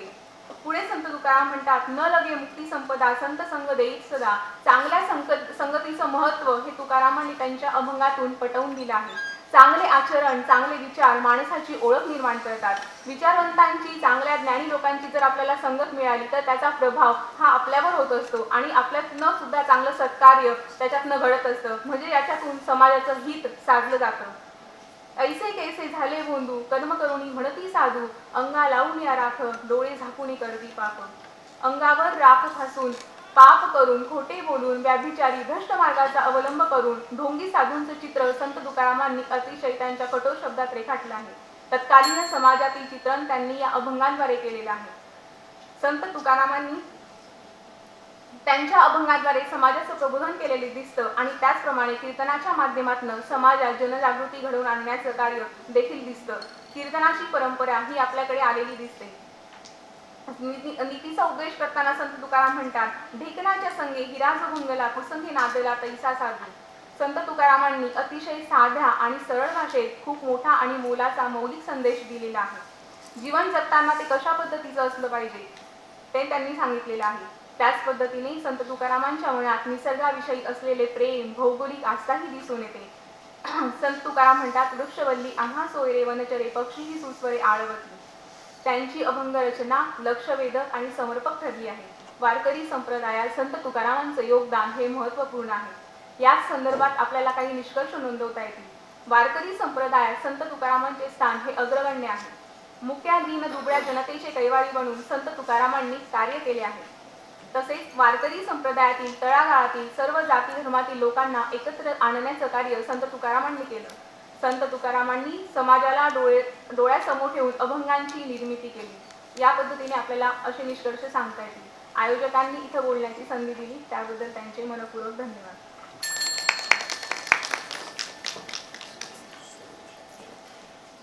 धन्यवाद मॅडम. संत तुकारामांच्या अभंगांचा सखोल आढावा आपण इथे घेतला. यानंतर प्राध्यापिका नेहा सावंत मुंबई येथून मी त्यांना मंचावर आमंत्रित करते की त्यांनी आपला शोधनिबंध सादर करा. नमस्कार. व्यासपीठावर उपस्थित मान्यवर आणि माझ्यासमोर बसलेले विद्यार्थी मित्रमैत्रिणी आणि सहकारी प्राध्यापक, माझा शोधनिबंधाचा विषय आहे महाराष्ट्रीय संतांचे भाषिक योगदान. या विषयाची मांडणी मी 2 टप्प्यामध्ये केली आहे. पहिल्या टप्प्यामध्ये मी महाराष्ट्रीय संतांनी बोलीभाषेची कोणकोणती रूपं आणि कोणकोणत्या बोलीभाषा त्यांच्या साहित्यात वापरल्या आहेत असा पहिला टप्पा, आणि दुसरा टप्पा महाराष्ट्रीय संतांनी मराठी भाषेव्यतिरिक्त इतर कोणत्या भाषेमध्ये साहित्य निर्मिती केली असं मी एक सूत्र घेतलंय. आणि हे सूत्र जोडून घेण्यासाठी मी भाषाभिवृद्धी हा महत्त्वाचा मुद्दा घेतलाय. कारण भाषेची वाढ कशी होते ती केवळ साहित्यातून होत नाही, तर भाषेची वाढ होत असताना सांस्कृतिक, सामाजिक, राजकीय हे सगळेच घटक महत्त्वाचे असतात. तर मला असं वाटतं की आपली जी मराठी भाषा आहे त्या मराठी भाषेची वृद्धी करण्यामध्ये या संतांचं फार महत्त्वाचं योगदान आहे आणि म्हणून मी हा विषय निवडला. अर्थात आपल्याला संतांचं सामाजिक कार्य माहिती आहे, त्यांचं आध्यात्मिक कार्य माहिती आहे, त्यांचं सांस्कृतिक कार्य माहिती आहे, पण आपण त्यांच्या भाषिक कार्याचा किंवा त्यांच्या भाषिक योगदानाचा वेगळा विचार करत नाही आणि तो मला करावासा वाटला. संत म्हटलं की साधारणतः आपण वारकरी पंथातलेच संत गृहीत धरत असतो. पण म्हणून मी पहिल्या टप्प्यामध्ये संत या संज्ञेची व्याख्या केली की जे सत्मार्गाने जीवनाच्या अंतापर्यंत सत्कार्य करतात आणि समाजहिताचं सत्कार्य करतात असे ते संत. म्हणून मग याच्यामध्ये आपण संत रामदासांचाही उल्लेख करतो, जरी संत रामदास हे वारकरी पंथातले नसले तरी, कारण त्यांचं सामाजिक योगदान, त्यांचं आध्यात्मिक योगदान, त्यांचं सांस्कृतिक योगदान हे फार महत्त्वाचं आहे. दुसरा याच्यामध्ये हा जो विषय दिलेला आहे की संतांचे समकालीन दायित्व, तर याच्यामध्ये समकालीन हा शब्द मला महत्त्वाचा वाटतो. मग समकालीन म्हणजे काय? समकालीन म्हणजे आजच्या काळाचं साहित्य का? समकालीन म्हणजे वर्तमान काळाचं साहित्य का? तर नाही. मी माझ्यापुरती समकालीन या शब्दाची व्याख्या अशी केली आहे की साहित्यिक ज्या काळामध्ये साहित्य निर्मिती करतो तो त्याचा समकाळ, किंवा तो ज्या काळात जन्माला येतो आणि साहित्य निर्मिती करतो तो त्याचा समकाळ. मग हा समकाळ मग कोणता असेल?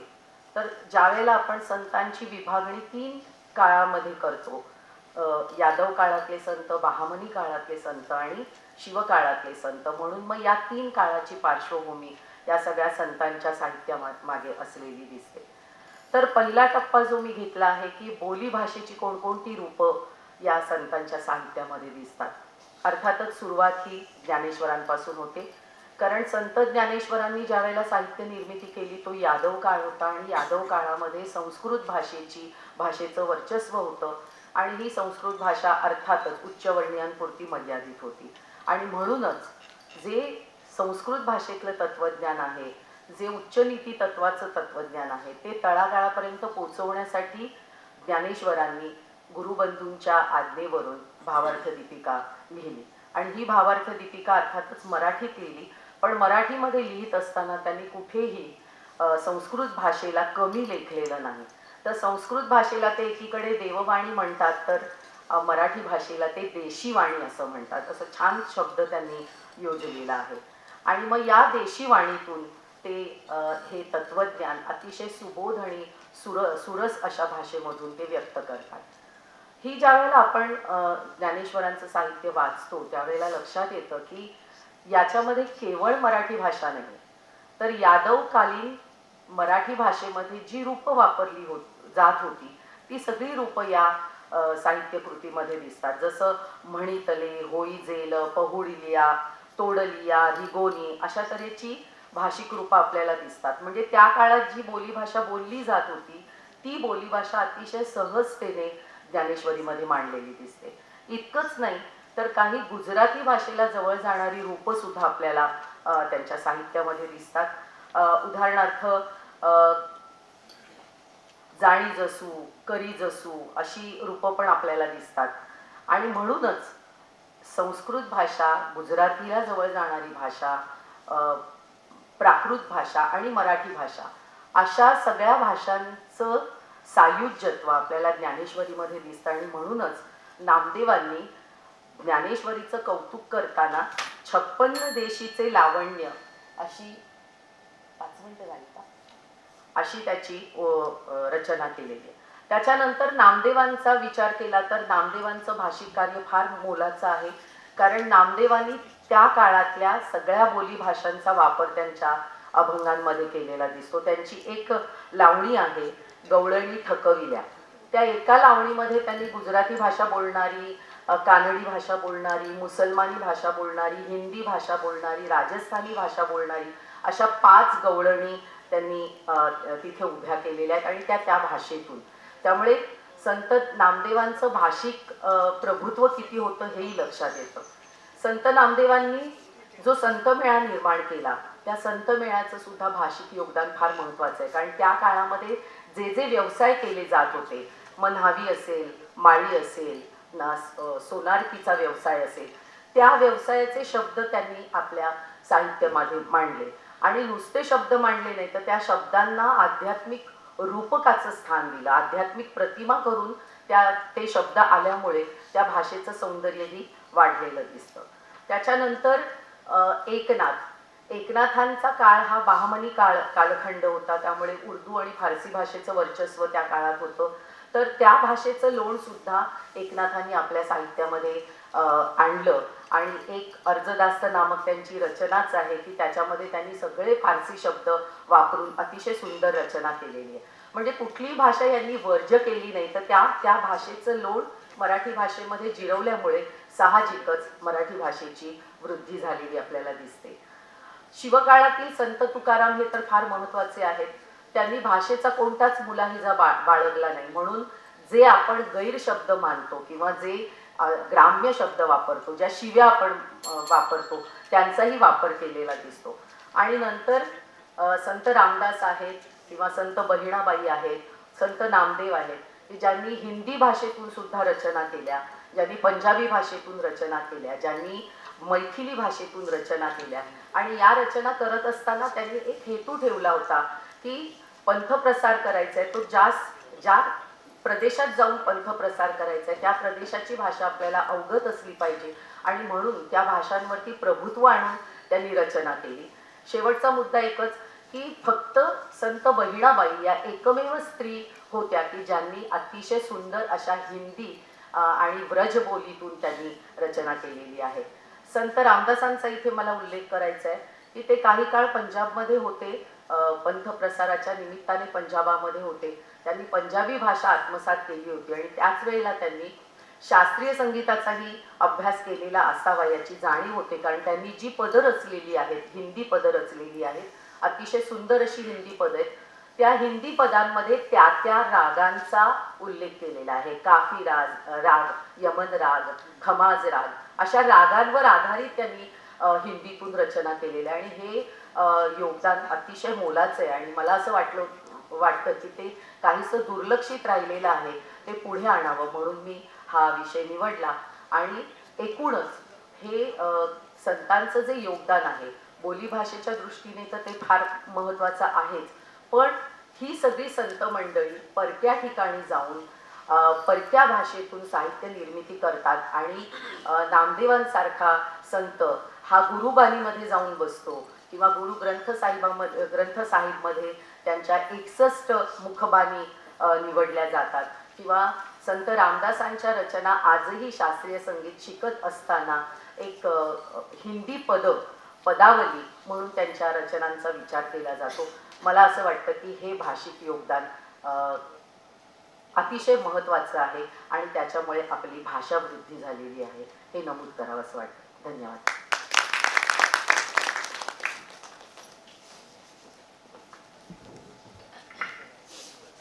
धन्यवाद मॅडम. भाषेची समृद्धी वृद्धिंगत करण्यामध्ये संत साहित्याचे योगदान कसे आहे हे आपण स्पष्ट केले. यानंतर डॉक्टर मनीषा दयाघन पाटील कल्याण येथून आलेले आहेत. मॅडम, त्यांना मी आमंत्रित करते की त्यांनी आपल्या शोध निबंधाची मांडणी करावी. सन्माननीय विचार मंच आणि माझे विद्यार्थी वर्ग, माझा विषय आहे संत नामदेवांच्या साहित्यातील समकालीनता. भारत ही वीरांची आणि संतांची भूमी म्हणून ओळखली जाते आणि अनेक धर्मसंप्रदाय आपल्या भारतामध्ये आहेत. वारकरी संप्रदाय ही असाच प्राचीन असा संप्रदाय आहे आणि या प्राचीन अशा संप्रदायाची जी उपास्य देवता आहे ती आहे पंढरपूरचं विठ्ठल. आणि या संप्रदायाचे अनेक अनुयायी झालेले आहेत. संत ज्ञानेश्वर, संत नामदेव, संत एकनाथ, संत तुकाराम, अनेक संत कवयित्री सुद्धा आपल्या संत परंपरेत होऊन गेलेले आहेत. आणि हे संत आणि संतांचं वाङ्मय आपल्या महाराष्ट्राचंच नाही तर आपल्या भारताचा मौलिक असा ठेवा आहे असं डॉक्टर BN पाटील सर आपल्या प्राचीन मराठी वाङ्मयाचा इतिहास या पुस्तकात म्हणताना दिसतात. ईश्वरनिष्ठा, आचार विचारांचं नियमन, जीवनमूल्य, शाश्वत मूल्यांवरील श्रद्धा, समाज जीवनातील एकोपा आणि हे सर्व टिकून ठेवण्यासाठी संतांनी आणि संत साहित्याने मोलाचं असं कार्य केलेलं आहे. आणि म्हणूनच भाषा, स्थळ, काळ भिन्न असून आजच्या काळात सुद्धा संत साहित्याची पकड आपल्या समाजमनावर असलेली आपल्याला दिसते. संतांनी 18 पगड जातीमधून सामान्य जनांना भक्तीचा सोपा असा मार्ग सांगितला, आध्यात्मिक समता निर्माण केली आणि त्यामुळेच इतकी वर्ष उलटून सुद्धा वारीची परंपरा, संतांचे अभंग, हरिपाठ आपण आवडीने गाताना आणि म्हणताना दिसतो. विज्ञान आणि तंत्रज्ञानाच्या आजच्या युगातही आपला जो आध्यात्मिक वारसा आहे तो या संत साहित्यामुळे जपला गेलेला आहे आणि मानवतावादी दृष्टिकोन, नैतिक मूल्यांचे शिक्षण, जतन, संवर्धन संत साहित्य करताना आपल्याला दिसून येतो. नाचू कीर्तनाचे रंगी ज्ञानदीप लावू जोगी, असं ज्ञानदेव म्हणालेले आहेत. आणि त्यांनी फक्त आपल्या महाराष्ट्रापुरतं नाही तर पूर्ण भारतभर तीर्थयात्रा केल्या आणि तीर्थयात्रा करून आपल्या धर्माचा आणि पंथाचा प्रचार आणि प्रसार करण्याचं कार्य केलेलं आहे. आणि असे हे संतश्रेष्ठ भक्तश्रेष्ठ संत नामदेव महाराज आपले अभंग कीर्तन हरिपाठ यामधून त्यांनी भक्ती मार्गाची शिकवण लोकांना दिली. लोकांना नामस्मरणाचा आणि नामसंकीर्तनाचा सोपा आणि सुलभ असा मार्ग सांगितला. आणि त्यांचं जीवन जे सुरू झालं ते एक बालभक्त नामदेव म्हणूनच सुरू झालं. संत नामदेवांच्या अभंगवाणीमध्ये आपल्याला भावार्थता, मानवता, परोपकार, समतावादी दृष्टिकोन, विरक्ती, अनासक्ती, वैराग्य, लोकोद्धार, समाजोद्धार, सहिष्णुता, करुणा, भूतदया आणि निष्काम भक्ती यासारखे गुण दिसून येतात. संत नामदेव आणि इतर संत मंडळी यांच्या साहित्यातून आणि आचरणातून लोकांना मार्गदर्शन मिळतं. संत नामदेवांचे काव्य परमेश्वर भक्तीच्या उमाळ्यातून स्फुरलेलं दिसतं. आध्यात्मिकता आणि भक्तिप्रवणता हा त्यांच्या काव्याचा विशेष आहे. संत नामदेवांची अभंगवाणी जर आपण बघितली तर त्या अभंगवाणीमध्ये आत्मचरित्रपर अभंग आहेत, पारमार्थिक अभंग आहेत, तात्मिक अभंग आहेत, नाम महात्म्य आहे, स्थान महात्म्य आहे, संत चरित्रपर व उपदेशपर अशी विविधतापूर्ण विषयांची अभंगवाणी त्यांनी केलेली आपल्याला दिसून येते. आणि त्यांची विठ्ठल भक्ती ही अलौकिक आणि अपार अशी आहे. आणि विविध अभंगांमधून त्यांनी जनसामान्यांना उपदेश केलेला आहे. समाजोद्धार, लोकोद्धार याची तळमळ त्यांच्या अभंगातून आपल्याला प्रतीत होताना दिसते. सामान्य जनांना त्यांनी धर्माचरण, परमार्थ, ज्ञानभक्ती यांचा उपदेश केलेला आहे. आणि त्यांची जी अभंग रचना आहे ती सामान्य जनांना समजेल अशी साधी, सोपी आणि सुलभ आहे. समाजामध्ये आपण सगळीकडे बघतोय की कशी भौतिक समृद्धी आहे, पण भौतिक समृद्धी असली आणि सत्सत विवेक बुद्धी जर नसेल, सत्सत विवेक बुद्धीची उणीव असेल तर कितीतरी अनर्थ समाजात ओढवताना आपल्याला दिसतात. आपण बातम्या, न्यूज चॅनल्स, वृत्तपत्रे याच्यातनं कितीतरी या गोष्टी बघत असतो की समाज प्रगती एकीकडे करताना दिसतोय पण त्याच वेळेस सत्सत विवेक बुद्धी माणूस कुठेतरी हरवत चाललेला दिसतोय. आपल्याच पालघर जिल्ह्यातलं श्रद्धाचं एक प्रकरण झालं हे त्याचंच एक उदाहरण आहे असं मला वाटतं. आणि त्यामुळे म्हणजे भौतिक शास्त्राची प्रगती झाली तरी त्याचा जर योग्य वापर करत नसू तर मग समाजाची कधी अधोगती होत असते. आणि म्हणून भौतिक शास्त्राच्या प्रगतीबरोबर त्याला आपण नीतिशास्त्राची जोड दिली पाहिजे. आणि ही नीतिशास्त्राची जोड देण्याचं आणि सत्सत विवेक बुद्धीची उणीव भरून काढण्याचं कार्य संत साहित्य करतं असं मला वाटतं. आणि त्यामुळे आज सकाळचाच एक प्रसंग की सकाळी पोलादपूरहून आपल्या इथे सर आलेले आहेत, सोमोशी सर. शिक्षण क्षेत्रामध्ये ते आपलं योगदान तर देतच आहेत पण हरिभक्ती करतात, कीर्तन करत असतात. आणि त्यांच्याशी माझा परिचय झाला आणि त्यांनी एकच वाक्य सांगितलं आणि ते मनाला खूप भावलं. आणि तो विचार मी आज माझ्यासोबत घेऊन जाणार आहे की संत साहित्य मी नुसतंच वाचलं आणि अनुभवलं नाही तर मी संत साहित्य जगलोय आणि जगतोय. आणि त्यांनी जे प्रसंग अनुभव सांगितले त्यातनं खरंच मी आज तो विचार माझ्यासोबत घेऊन जात आहे की मी संत साहित्य जगले पाहिजे. फक्त 5 मिनिटामध्ये आपण संत साहित्यावर काही बोलू शकत नाही. त्याची अगाधता, व्यापकता खूप विस्तृत आहे. आणि 5 मिनिटात किंवा 1 दिवसाच्या चर्चासत्रात संपण्यासारखा हा विषय नाही असं मला वाटतं. पण तरीसुद्धा आयोजकांनी मला इथे बोलावलं, बोलण्याची संधी दिली त्याबद्दल मी मनापासून त्यांचे आभार मानते. धन्यवाद. रामकृष्ण हरी.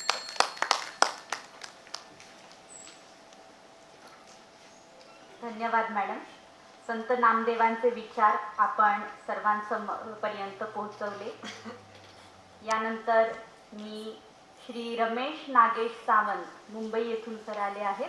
त्यांना विनंती करते की त्यांनी आपल्या शोध निबंधाचे वाचन करावे. धन्यवाद. मान्यवर संशोधक मित्र आणि विद्यार्थी मित्र, माझा विषय संत साहित्य आणि पर्यावरण परवलीचा शब्द झालेला आहे. संतांनी पर्यावरणाचा विचार 700 वर्षापूर्वी केला आणि त्याची समकालीनता काय आहे हे जेव्हा संशोधन करताना किंवा वाचताना मला आढळलं त्याचं थोडक्यात मी ते मांडणी करतोय. भारतीय संस्कृतीमध्ये जल, वायू, पृथ्वी, अग्नी आणि आकाश या पंचमहाभूतांसह निसर्ग आणि जीवसृष्टीबद्दल भक्तीची भावना दिसून येते. या दृष्टीने मध्ययुगीन काळातील संत साहित्याकडे पाहिल्यास पर्यावरणाचे स्थान महत्त्वाचे असल्याने दिसून येते.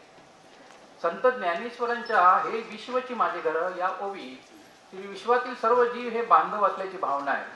संतांनी केलेल्या विचारांना वर्तमान काळात दुर्लक्षित केल्यामुळे पर्यावरणाचा समतोल बिघडून गेलेला दिसतो.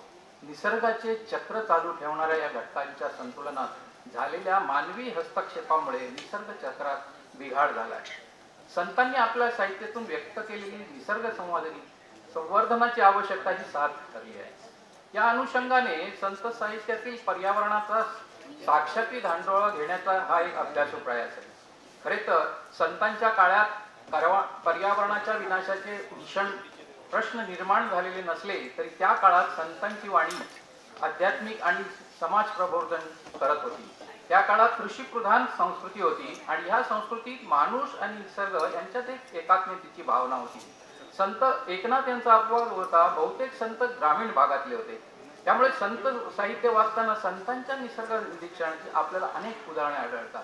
संतांच्या निसर्ग ज्ञानाचा आवाका व्यापक असला तरी त्यांच्या निरीक्षणासाठी आजच्यासाठी प्रगत साधने उपलब्ध नव्हती. कृषी संस्कृतीतील ज्ञानापासून तुकारामापासून रामदासापर्यंतच्या मराठी संतांची परंपरा निसर्गाशी जवळीक साधणारी आहे. निसर्गाचं वर्णन करताना संतांनी सांगितलं की निसर्गाचे संवर्धन केले तरच मानवाचा टिकाव लागेल. खरे तर निसर्ग हा संतांच्या अभ्यासाचा विषय नव्हता. तरीही संतांच्या कवितेत व्यक्त झालेला निसर्ग त्यातल्या उपमा दृष्टांतातून आणि प्रतिमे आणि प्रतीकातून प्रकर्षपणे दिसून येतो. ज्ञानेश्वरी या ग्रंथात पर्यावरणाचे महत्त्व पटवून देताना संत ज्ञानेश्वर म्हणतात, नगरीची रचावी, जलाशये निर्मावी, महावने लावावी, नानाविधे. सोशल फॉरेस्ट्री काय केवळ सामाजिक वनीकरण हे संत ज्ञानेश्वरांनी त्या काळात सांगितलं. ज्ञानेश्वरांच्या ओवीत पाण्याचा साठा करण्याचे आणि महावने निर्माण करून निसर्ग जपण्याचे महत्त्व विशद केले. त्यांच्या ओव्यातून मानव आणि चराचर सृष्टीविषयी असलेले अलोट प्रेम सूक्ष्म निरीक्षण त्याच्यात पाहावयास मिळते. एकनाथांचाही हातखंडा ज्ञानेश्वराप्रमाणेच कुठल्याही घटनेला परमार्थाकडे वळण्यात त्यांचा हातखंडा होता. त्यांचे समकालीन संत नामदेव यांनी कीर्तनाच्या माध्यमातून सामान्य जनांना उपदेश करताना निसर्गाचे जतन हेच आपले जीवन आहे असे ज्ञान देण्याचा प्रयत्न केला. भूत दया हे भांडवल संता असे म्हणत कुत्र्यामागे तूप घेऊन धावणारे नामदेव भूतदेवीचे शिक्षण देतात.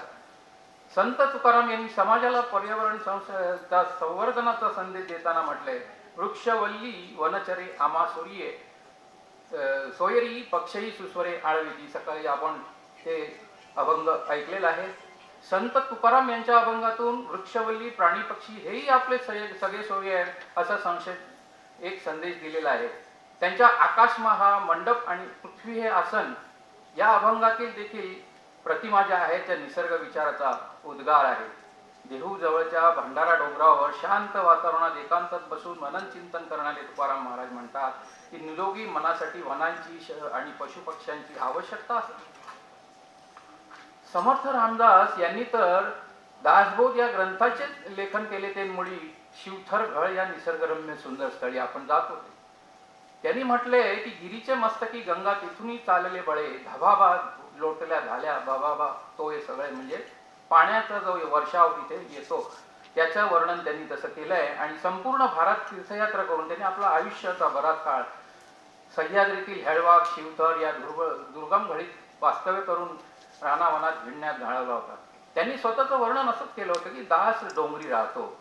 पर्यावरणाचे संवर्धन करण्याचा संदेश त्यांनी आपल्या शिष्यांमार्फत दिला. निसर्ग हाच प्राणी मात्राचं पालन करताय हे आजच्या काळात जे महत्व आपल्याला पडतंय ते त्यामुळे त्यांनी आपल्या ग्रंथातून दिलेलं आहे.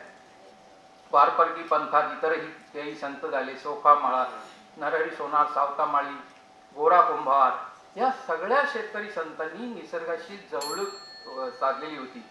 त्यामुळे सावतामाळी म्हणतात तसे कांदामुळा भाजी अवघे विकाय माझी. त्यामुळे निसर्गात ते आपला देव पाहत होते, विठ्ठल पाहत होते. अशा तऱ्हेने जर एकंदर संक्षेपात सांगायचं तर संतांच्या काव्यातील आणि साहित्यातील सृष्टी आणि पर्यावरण यांचे दाखले देताना एक गोष्ट निष्कर्ष आपल्याला काढता येतो, तो म्हणजे संतांनी जगा आणि जगू द्या हा मूलभूत मंत्र दिला. केवळ भक्ती मार्गाचं त्यांनी तर महत्त्व पटवून दिलं नाही, तर पर्यावरणाचं महत्त्व सुद्धा 700 वर्षापूर्वी त्यांनी पटवून दिलं होतं. हा निष्कर्ष आपण या संशोधनातून घेऊ शकतो. संतांच्या साहित्यातले असलेल्या पर्यावरणाचे संतुलन राखून त्याचे संशोधन करण्याचा विचार निश्चितच महत्त्वपूर्ण होता. समाजाला पर्यावरणाचे महत्त्व पटवून देणारे, संदेश देणारे, साहित्य लेखन करणाऱ्या संतांचे आपल्यावर अनंत उपकार आहेत. संतांच्या पर्यावरण विषयक भूमिकेला अनुसरून त्यांच्या उपदेशाचे पालन करून आपण पृथ्वीला आणि पर्यायाने जीवसृष्टीस जे ग्लोबल वॉर्मिंग आहे, तापमान वाढीपासून वाचवले पाहिजे आहे, ही या संशोधनाची एक निष्कर्ष आहे. आणि म्हणूनच शेवट मी करतोय संत ज्ञानदेवांच्या पसायदानातील प्रार्थनेतील विचार मांडताना त्यांनी काय म्हटलेलं आहे की जे खळांची व्यंकटी सांडो भूता परस्परे बळो मैत्र जीवांचे दुरितांचे तिमिरे जावो विश्व सुधर्म सूर्यच्या पाहो जो जे वांछिल तो ते पाहो प्राणी जात. नमस्कार. थोडं बोलताना बीपी मुळे थोडा त्रास झालेला आहे, ते समजून घ्या.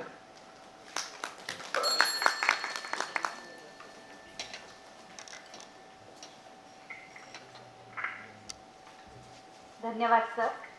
भूतदया व पर्यावरण संवर्धन ही मूल्ये संत वाङ्मयात कशी पुरस्कृत केली आहेत हे आपण स्पष्ट केले.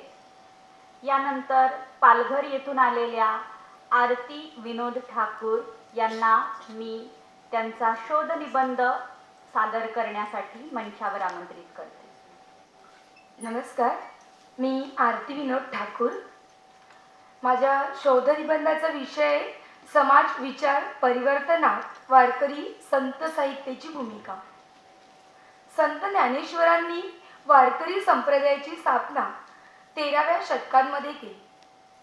वारकरी संप्रदायाची स्थापना करताना त्यांनी लोकभाषेचा स्वीकार, धार्मिक क्षेत्रातील वर्णव्यवस्थेला छेद, कर्मकांडाला विरोध, ब्राह्मणांच्या धार्मिक एकशाहीला सुरुंग, समतेचा आग्रह अशा अनेक गोष्टींची आध्यात्मिक क्षेत्रातील सुरुवात केली.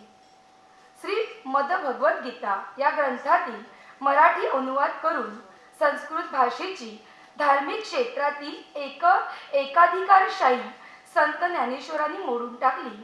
ज्ञानेश्वरांनी ज्ञानेश्वरी या ग्रंथातून त्यांनी केवळ श्रीमद भगवद्गीतेचा अर्थ मराठीतून सांगितला नाही, तर लोकांना ज्ञान, भक्ती, कर्मकांड अशा मार्गांनी वेगवेगळ्या स्वरूपामध्ये ते विषय उलगडवून दाखवण्याचा प्रयत्न केला. वारकरी पंथाने सर्व जाती, धर्म यांना आदर्श, आचार, विचार या तत्वज्ञानांमधून एकत्रितपणे सामाजिक समता आणि सलोखता निर्माण कशी करता यावी याचा संदेश दिला. कीर्तनातून प्रबोधनाची एक नवी परंपरा वारकरी संप्रदायाने निर्माण केली. समाजातील अनेक जाती धर्माच्या व्यक्तींना माणूस म्हणून जगायला शिकवले. संत मुक्ताबाईंनी वयाच्या 14व्या वर्षापासून अभंग रचना केली. त्यामुळे स्त्री पुरुष समानता, स्त्री स्वतंत्रता, स्त्री सुधारणा अशा अनेक गोष्टींची सुरुवात अगदी त्या काळापासून झालेली आपल्याला साहित्याच्या माध्यमातून दिसते.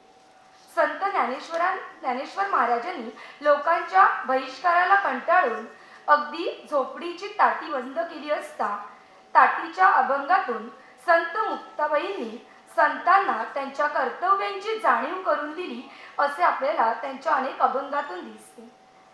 विसोबा खेचरांसारख्या समाजातील प्रतिष्ठित श्रेष्ठ पुरुषाची त्या गुरु बनू शकतात. संत जनाबाई संत नामदेवांच्या घरची दासी म्हणून वावरत असतात, तरी सुद्धा त्यांचे संत साहित्यामधील स्थान खूप मोलाचे आहे. स्त्री जन्म म्हणून न व्हावे उदास असे सांगून त्यांनी स्त्रियांना निराशेच्या गर्तेतून बाहेर काढलेले आपल्याला दिसते. गोरा कुंभार, सावतामाळी, सेनानावी, संत चोखामेळा, संत सोयराबाई अशा अनेक संतांनी जाती व्यवस्थेच्या अस्पृश्यतेच्या विरोधात संत साहित्याची निर्मिती केलेली दिसते. 17व्या शतकातील संत तुकारामांनी संत साहित्याच्या वादी विचारांना अधिक सुधारणावादी बनवण्याचे महत्त्वपूर्ण कार्यही आपल्याला केलेले दिसते.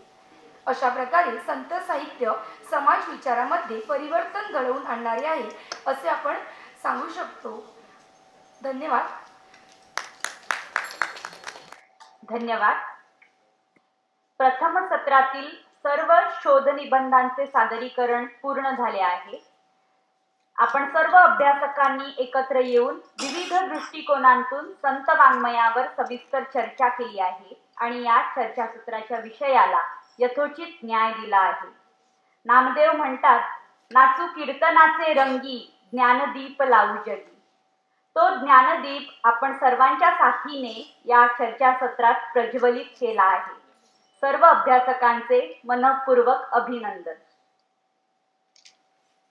आपण सादर केलेल्या शोध निबंधांतून संत विचारांबाबत मंथन झाले आहे आणि आपण सर्वच त्यातून चिंतन करून या विचारांची जोपासना करूया. यानंतर आजच्या प्रथम सत्रासाठी साधन व्यक्ती म्हणून लाभलेले माननीय डॉक्टर ज्ञानेश्वर भोसले सर यांना मी मंचावर आमंत्रित करते की त्यांनी आपले विचार मांडावेत. अण्णासाहेब वर्तक मानव्य केदारनाथ मल्होत्रा वाणिज्य व ES अंडरसीट विज्ञान महाविद्यालय यांच्या मराठी विभागानं भारतीय सामाजिक विज्ञान अनुसंधान परिषदेच्या संयुक्त विद्यमाने आयोजित केलेल्या संत साहित्याची समकालीनता या विषयावरच्या आजच्या या राष्ट्रीय चर्चासत्रातल्या पहिल्या सत्राचा साधन व्यक्ती म्हणून मला उपस्थित राहण्याचं सौभाग्य लाभलं. मी प्रस्तुत विषयाच्या अनुषंगानं आणि चर्चासत्रामध्ये सादर झालेल्या विषयांच्या अनुषंगानं दोघांचा अनुबंध बसल्या बसल्या एक साधन व्यक्तीचं कर्तव्य म्हणून शोधत होतो. कारण चर्चासत्रातल्या बीजभाषकांच्या अभ्यासापासून ती सुसूत्रता आणण्याचा प्रयत्न माझा होता आणि ती सुसूत्रता शोधण्यासाठी समकालीन या शब्दाचा नेमका अर्थ, त्याचे असलेले विविध पैलू यांच्यावरती प्रकाश टाकणं ही गोष्ट अतिशय आवश्यक होती. अर्ध काम सोपं झालं ते म्हणजे विद्या महाजन, आपला वंदना महाजन मॅडम आणि बीजभाषक दिलीप डोंगडे सर यांनी एक महत्त्वाचा मुद्दा समकालीनतेच्या दृष्टीनं सांगितला. तो हा की समकालीन म्हणजे प्रत्येक काळाला रिलेव्हंट होणं आणि त्या दृष्टीनं 13व्या शतकापासून ते अगदी स्वातंत्र्याच्या उंबरठ्यापर्यंत येईपर्यंत संत साहित्य कसं समकालीन होतं यावरती त्यांनी आपल्या मनोगतातून प्रकाश टाकला. त्याच्या पुढच्याही काळामध्ये ही समकालीनता आपल्याला शोधता येते. अगदी मर्ढेकरांच्या नव साहित्यामध्ये काव्यामध्ये ती आपल्याला समकालीनता शोधता येते, छंदाच्या दृष्टीनं, आशयाच्या दृष्टीनं. नंतर जे वाङ्मयीन प्रवाह सुरू झाले आपल्याकडे, ग्रामीण साहित्य किंवा दलित साहित्य, स्त्रीवादी साहित्य, या सगळ्या साहित्यानं आपली परंपरा किंवा मूळ नाळ सांगताना संत साहित्याशीच आपली नाळ जोडलेली दिसते. मग संत स्त्रीवादी साहित्यानं जनाबाई मुक्ताई यांच्याशी जोडलेली नाळ असेल, ग्रामीण साहित्यानं सावतामाळी वगैरे संतांशी जोडलेली नाळ असेल, दलित साहित्यामधला विद्रोह आणि संत साहित्यातला विद्रोह हाही दलित साहित्यातल्या अभ्यासकांनी दाखवून दिलेला आहे. म्हणजे ही समकालीनता आपल्याला शोधता येते. महात्मा गांधीजींनी संत तुकाराम महाराजांच्या अभंगाचा येरवाड्याच्या तुरुंगामध्ये केलेला अनुवाद असेल, अशा वेगवेगळ्या संदर्भामध्ये आपल्याला ती समकालीनता शोधता येते. आणि आता 1960 नंतरच्या काळात आपण वावरतो आणि आत्ताचा सध्याचा काळ, ज्याला आपण 21सावं शतक म्हणतो, हा कालखंड म्हणजे उत्तर आधुनिकतावादाचा कालखंड म्हणून आपण ओळखतो. मराठी साहित्य आणि समीक्षेच्या क्षेत्रात तरी आजचा काळ उत्तर आधुनिकतावादाचा आहे असं आपण म्हणतो. याही काळामध्ये संत साहित्याची समकालीनता कशी शोधता येते हे फक्त एक अर्ध्या मिनिटात मी सांगण्याचा प्रयत्न करतोय. तो असं आहे की उत्तर आधुनिकतावाद म्हणजे आधुनिकतावादामध्ये राहिलेल्या उणिवा किंवा दोष दाखवण्याचा प्रयत्न, या अर्थानं उत्तर आधुनिकतावाद हा नेहमी कार्यरत असल्याचं आपल्याला दिसतं. संत साहित्याची समकालीनता शोधताना एक जो धागा सापडतो अर्थाचा, तो एक धागा असाही आहे की संत साहित्य हे त्या काळातलं साहित्य आहे. जसं बोलताना आमच्या सावंत मॅडमनी सुद्धा समकालीनतेचा तो अर्थ सांगितला की समकालीन म्हणजे ज्या काळात संत साहित्य निर्मिती करतायत तो कालखंड. याही दृष्टीने विचार केला तर संत साहित्य हे काळाच्या नेहमी पुढंच होतं. म्हणजे 13व्या शतकातला ज्ञानेश्वरांचा विद्रोह असेल किंवा त्यांच्या नामदेवांदी सगळ्या मांदियाळीतल्या संतांचा जो काही विचार होता तो सगळा त्या काळाच्या पुढंच होता. तुकोबारायांचा विचार केला तर तोही त्या काळाच्या पुढंच होता. एकनाथांचा विचारही ब्राह्मण काळाच्या पुढंच होता. अगदी आपल्याला निळोबाराय पिंपळनेरकरांपर्यंतचा काळ आपल्याला दिसतो. म्हणजे संतांच्या साहित्यातली समकालीनता ही त्या काळाच्या पुढचीच विचारसरणी दाखवणारी होती. हा एक अर्थ आपल्याला समकालीनतेच्या दृष्टीनं शोधता येतो. आणखी एक अर्थाचा धागा जो मला दिसला तो म्हणजे संत साहित्य. अनेक अभ्यासकांनी तो विषय पकडलाय, तो धागा पकडला सुद्धा, की एकाच काळात वेगवेगळ्या ठिकाणी मांडले गेलेले विचार. म्हणजे ज्ञानेश्वर ज्या काळात लिहित आहेत त्याच काळात त्यांच्याच समकालीन दुसऱ्या एका ठिकाणी दुसऱ्या एका भाषेत कोणता तरी विचार मांडला जातोय. अगदी हे सगळ्याच काळाच्या संदर्भामध्ये सापडतं. म्हणजे मी माझा जो शोधनिबंध सादर केला, खरं तर साधन व्यक्ती झाल्यामुळे मला तो सादर करायची संधी मिळाली नाही, पण तो विषय मांडण्यामागचा माझा हा उद्देश होता की ज्यावेळी 13व्या शतकापासून 17व्या शतकापर्यंत मराठीमध्ये संतांचा विचार मांडला जात होता, अगदी त्याच काळात पश्चिमेकडे जे विचार मांडले जात होते, सॉक्रेटिस, प्लेटो, एरिस्टॉटल पासून Jeremy Bentham, James mill, JS. Mill यांनी जो विचार मांडला, त्या दोन विचारांमध्ये कसा धागा समान आहे तो शोधणं हाही एक समकालीनतेचा अर्थ किंवा एक धागा, एक पैलू म्हणून आपण तो शोधू शकतो. जसं अनेक अभ्यासकांनी आपले विचार मांडताना संत साहित्य म्हणजे वारकरी संत साहित्याच्या संदर्भामध्ये कबीरांची तुलना किंवा वारकरी संत साहित्याच्या संदर्भामध्ये आपल्या महात्मा बसवेश्वरांचं साहित्य त्याच्या दृष्टीनं तुलना, म्हणजे हा एकाच काळातल्या वेगवेगळ्या संतांनी वेगवेगळ्या भाषेत वेगवेगळ्या प्रदेशांच्या पार्श्वभूमीवर मांडलेली विचारदृष्टी, याचाही धागा आपल्याला समकालीनतेच्या दृष्टीनं शोधता येतो. आणखी एक महत्त्वाचा मुद्दा जो याच्यामध्ये आला तो म्हणजे पर्यावरणाच्या आणि मानसशास्त्रीय अंगानं सुद्धा साहित्याचा कसा विचार होऊ शकतो. कारण पर्यावरण आणि मानसिकता ही प्रत्येक काळामध्ये उपयुक्त अशीच गोष्ट आहे. त्याही दृष्टीनं काही निबंध इथं सादर झाले. सगळ्यात जास्त जो विषय मांडला गेला तो म्हणजे सामाजिक, राजकीय आणि सांस्कृतिक अंगानं संत साहित्याची परिवर्तनवादी भूमिका काय आहे, त्या दृष्टीनं अधिक अभ्यासकांनी विषय मांडले. साहित्याची कलात्मकता आणि साहित्याची सामाजिकता हे साहित्याचे दोन महत्त्वाचे पैलू आहेत. संत साहित्यालाही ते लागू पडतात आणि आजच्या सत्राचे जे आपल्याला बीजभाषक म्हणून लाभले ते संत साहित्याचा कलात्मक अभ्यास करणारे विचारवंत म्हणून समीक्षेच्या क्षेत्रामध्ये ओळखले जातात. आणि अशांच्याकडून बीजभाषण होणं आणि अधिकाधिक सामाजिक दृष्टी दाखवणारे शोधनिबंध सादर होणं, मला वाटतं की चर्चासत्राला परिपूर्णता देणारं हे पूर्ण वर्तुळ आहे. आणि अतिशय सुंदर अशी सगळ्यांची शोधनिबंधांचं सगळ्यांच्या सादरीकरण झालेलं आहे. सूत्रसंचालकांनी प्रत्येकाच्या शोधनिबंधांचा सारांश सुद्धा सांगितलेला असल्यामुळं मी त्याची पुनरावृत्ती करत नाही, परंतु अतिशय सुंदर असं पहिलं सत्र झालं. सगळ्यांनी अतिशय सुंदर आणि विषयाला समर्पक असे आपले शोधनिबंध सादर केले. मलाही साधन व्यक्ती म्हणून प्रस्तुत चर्चासत्राला उपस्थित राहण्याची संधी आयोजकांनी दिली, त्याबद्दल त्यांचे आभार मानून मी माझे 2 शब्द थांबवतो. धन्यवाद. धन्यवाद सर.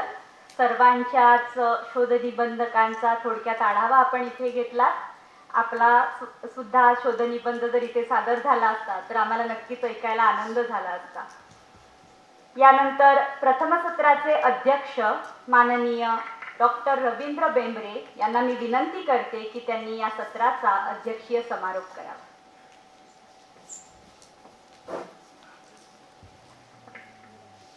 अण्णासाहेब वर्तक महाविद्यालयाच्या वतीनं आयोजित या राष्ट्रीय चर्चासत्रातील या प्रथम सत्राचे सादरी व्यक्ती माझे मित्र भोसले सर आणि उपस्थित सर्व शोधनिबंध वाचक, मंचासमोर उपस्थित सर्व मान्यवर. सर, भारतीय संत साहित्य म्हणजे चिरंतन सत्याचा शोध आहे. काळ किती जरी बदलला तरी संत साहित्य कधीच जुनं होत नाही. काळाच्या उदरातून उद्भवलेल्या प्रत्येक समस्येचं उत्तर भारतीय संत साहित्यामध्ये सापडते. म्हणून संत साहित्य कोणत्याही काळात समकालीन वाटत असते. आपण मागं 2 वर्षापूर्वी कोरोना महामारी पाहिलं. जगाच्या इतिहासातली एक अभूतपूर्व अशी महामारी होती, पण याही महामारीला सामोरं जाण्याच्या दृष्टीनं भारतीय संत साहित्य दिशा दाखवलेली आहे. आपण पाहतो की ज्यांच्या मनामध्ये धैर्य आहे, ज्याच्या मनामध्ये हिंमत आहे, तेच लोक या महामारीतून वाचलेले आहेत. जे डगमगले ते वाया गेलेले आहेत. संत तुकाराम आपल्या एका अभंगामध्ये म्हणतात, डगमगी तो वाया जाय, धीर नाही गोता खाय. आणि पुढे ते सांगतात की ज्याचं धैर्य, ज्याच्या मनामध्ये धैर्य आहे त्याचा उपचार घरातल्या घरातही होतो. लाभ घरची या घरी असं ते म्हणतात. किंवा दुसऱ्या एका अभंगामध्ये म्हणतात की भयाची ये पोटी दुःखाची ये राशी. म्हणजे अशा प्रकारे या ठिकाणी पहा, भीती हे दुःखाचं मूळ आहे. म्हणजे माणूस जर घाबरला तर तो कुठल्याही संकटामध्ये टिकत नाही. हा विचार म्हणजे 16व्या-17व्या शतकामध्ये आपल्या संतांनी सांगितला होता. आणि त्याचप्रमाणे म्हणजे आजच्या ज्या काही समस्या आहेत त्या प्रत्येक समस्येचं उत्तर आपल्याला संत साहित्यामध्ये सापडते. आज समाज माध्यमं प्रचंड आलेली आहेत. समाज माध्यमातून नवीन प्रश्न निर्माण झालेले आहेत आणि याही पार्श्वभूमीवर संतांची विवेक दृष्टी ही नितांत उपयोगाची आहे. आज आपण पाहतो व्हॉट्सअप, फेसबुक हे नवीन विद्यापीठ तयार झालेले आहेत आणि अनेक उपदेशक 24 तास उपदेश करतात. इकडचं पोस्ट तिकडं, तिकडचं पोस्ट तिकडं आणि प्रत्येकजण फक्त उपदेश करतो. आपण स्वतःची रीता रडे पुढल्याचे हिता असं या ठिकाणी चित्र पाहायला मिळते. या पार्श्वभूमीवर संत तुकारामांचा विचार फार महत्वाचा आहे. सत्य असत्यासी मन केले ग्वाही मानी येले नाही बहुमता. तुमच्यावर आता या फेसबुक आणि व्हॉट्सअपच्या माध्यमातून खूप गोष्टी आदळणाऱ्या आहेत, पण त्याच्यातलं काय घ्यायचं त्यासाठी आपली विवेक दृष्टी झाली असली पाहिजे. ही दृष्टी या ठिकाणी संत तुकारामांनी दिलेली आहे. आज आपण सगळे शिक्षण क्षेत्रातले आहोत. नवीन शैक्षणिक धोरण आलेलं आहे, राष्ट्रीय शैक्षणिक धोरण. आता या धोरणाला कसं सामोरं जायचं ह्या संदर्भात अनेक प्रश्न आहेत आणि आजच्या पालकांसमोर आपल्या सगळ्यांसमोर सगळ्यात मोठा प्रश्न शिक्षणाचा आहे. आपण स्वतःच्या शिक्षणासाठी जेवढं ताण घेतलं नाही त्याच्या 100 पट ताण आपल्या मुलांच्या शिक्षणासाठी आपण घेत आहोत. आणि आपली शिक्षण व्यवस्था कशी आहे तर एकंदर सगळ्यांना एकाच साच्याचा गणपती बनवण्याचा प्रयत्न आहे. आपल्या मुलामध्ये कुवत असो नसो, म्हणजे या ठिकाणी आपण त्याला डॉक्टर इंजिनियर बनवण्याचं स्वप्न पाहत आहोत. या पार्श्वभूमीवर संत तुकारामांनी जो विचार मांडला आहे तो विचार मला फार महत्वाचा वाटतो. संत तुकाराम महाराज म्हणतात, अधिकार तैसा करावा उपदेश साहे ओजे त्यास तेची द्यावे. म्हणजे शेजारचा मुलगा काय शिकतो हे पाहून माझ्या मुलाची शाळा किंवा शिक्षण ठरवण्यापेक्षा माझ्या मुलाची कुवत काय, माझ्या मुलामध्ये गुणवत्ता काय ते पाहिलं पाहिजे आणि त्याप्रमाणे त्याची दिशा ठरवली पाहिजे. म्हणून ते म्हणतात, अधिकार तैसा करावा उपदेश साहे ओजे त्यास तेची द्यावे. मुंगीवरी भार गजाचे पालन टाकत आहे कोण कार्यसिद्धी. जर मुंगीचा आहार जर आपण हत्तीला दिला तर मुंगी मेल्याशिवाय राहणार नाही असं संत तुकाराम महाराज म्हणतात. हा संत तुकारामांचा दृष्टिकोन आजच्या शिक्षण क्षेत्रासाठी अत्यंत मोलाचा आहे. आज समाज माध्यमं वाढली, संवादाची माध्यमं वाढली, पण माणसातला संवाद तुटलेला आहे आणि संतांनी माणूस जोडण्याचा प्रयत्न केला. माणसातला संवाद तुटल्यामुळं सुखाची साधनं वाढली, पण माणूस सुखी झाला नाही. उलट गर्दीमध्ये माणूस एकटा होत चाललेला आहे आणि गर्दीमध्ये माणूस एकटा होत चालल्यामुळं माणसामधलं वैफल्य वाढू लागलं, उदासीनता वाढू लागली. केवळ शेतकऱ्याच्याच आत्महत्या होत नाहीत, विद्यार्थ्याच्या आत्महत्या होतात, उद्योगपतीच्या आत्महत्या होतात. एवढंच नाही, प्रचंड ऐश्वर्यात राहणाऱ्या नटनटींच्या आत्महत्या होतात. ह्याचं कारण आहे मित्रांनो, माणसातला संवाद तुटलेला आहे आणि संतांनी माणसाला जोडण्याचा प्रयत्न केला. यारे यारे लहान थोर भलते याती नारी नर ही संतांची हाक होती. किंवा भूता परस्परे पडो मैत्र जीवांचे हा संदेश संत ज्ञानेश्वरांचा होता. आणि त्याचबरोबर आज आपण पाहतो महिला सबलीकरण किंवा म्हणजे शिक्षणाचा प्रसार झाला, महिला सबलीकरणाच्या अनेक चळवळी आल्या, पण या ठिकाणी पहा आजही आपल्याला जेंडर सेन्सिटायझेशन संदर्भात UGCला अनेक कोर्स आयोजित करावे लागतात. महात्मा बसवेश्वरांनी 12व्या शतकामध्ये स्त्री पुरुष समतेचा संदेश दिला होता. लिंग भावाच्या पलीकडं स्त्रीकडे कसं पाहिलं पाहिजे या संदर्भात बसवेश्वरांच्या प्रभावळीतील एक शरण असं म्हणतो, दाढी मिशा म्हणजे पुरुष. सोमवंशी सर, दाढी मिशा म्हणजे पुरुष, स्तन आणि केश सांबार म्हणजे स्त्री, पण त्यांना चेतना देणारा आत्मा नासतो पुरुष नासते स्त्री. म्हणजे लिंग भावाच्या पलीकडे जाऊन स्त्रीकडे कसं पाहिलं पाहिजे ही दृष्टी संतांनी दिली आणि ही दृष्टी कोणत्याही काळामध्ये समकालीन राहणार आहे. आता या सत्राचा मी अध्यक्ष आहे म्हणून या सत्रातील शोधनिबंधावर बोलणं ही आवश्यक आहे. आता या सत्रामध्ये एकूण 11 शोधनिबंध वाचकांनी आपले शोधनिबंध सादर केलेले आहेत. संत एकनाथांचे भारूड फार सुंदर पद्धतीने त्यांनी या ठिकाणी आपला विषय मांडला आहे. लोकांच्या भाषेमध्ये उपदेश करण्यासाठी संत एकनाथांनी भारूड लिहिलेले होते आणि तो विषय या ठिकाणी मांडण्यात आला. वारकरी संप्रदाय आणि संत कबीर, म्हणजे वारकरी संतांच्या साहित्यामध्ये कबीर कसे प्रतिबिंबित झालेले आहेत हे या ठिकाणी या शोधनिबंधातून हा विषय समोर आलेला आहे. आणि संत एकनाथ आणि संत तुकारामांच्या काव्यातील मनचिंतन मला आवडलेला अत्यंत चांगला शोधनिबंध. सर त्या कराड सरांना अभिनंदन म्हणून सांगा, अत्यंत छान पद्धतीनं हा शोधनिबंध त्यांनी लिहिलेला आहे. आणि त्यानंतर राष्ट्रसंत तुकडोजी महाराजांच्या काव्यातील प्रगतिशील चेतना हा विषय हिंदीमध्ये सरांनी फार छान पद्धतीने मांडला होता. महात्मा बसवेश्वरांची मूल्यदृष्टी. आपण पहा, लोकशाहीची जननी इंग्लंडला म्हणतो, पण हे अत्यंत आपण अज्ञानापोटी म्हणतो. 1215ला मॅग्ना चार्टाची सनद आली आणि इंग्लंडमध्ये लोकशाही आली असं आपण म्हणतो. मॅग्ना चार्टाची सनद म्हणजे लोकशाहीचा आरंभबिंदू. पण 1215ला इंग्लंडमध्ये मॅग्ना चार्टाची सनद अस्तित्वात आली. त्याच्यापूर्वी 1150 मध्ये महात्मा बसवेश्वरांनी कर्नाटकामध्ये बसव कल्याण या ठिकाणी अनुभव मंडपाची स्थापना केली. बसवेश्वरांनी उभं केलेलं अनुभव मंडप म्हणजे जगातलं पहिलं संसद होतं. म्हणजे संसद काय असते याचं एक आदर्श प्रारूप महात्मा बसवेश्वरांनी आपल्या अनुभव मंडपाच्या माध्यमातून समोर ठेवलं. आणि त्या ठिकाणी जे मूल्याचं चिंतन झालं ते मूल्य या ठिकाणी कल्याणी सरांनी आपल्या या शोधनिबंधातून समोर ठेवलेली आहेत. त्याचबरोबर पहा, संत एकनाथांच्या अभंगाचा सामाजिक अंगाने अभ्यास एका विद्यार्थिनीनं फार छान पद्धतीने मांडलं. मला या विद्यार्थिनीचं शोधनिबंध ऐकत असताना मराठी संशोधनाचं पुढचं भविष्य दिसत होतं.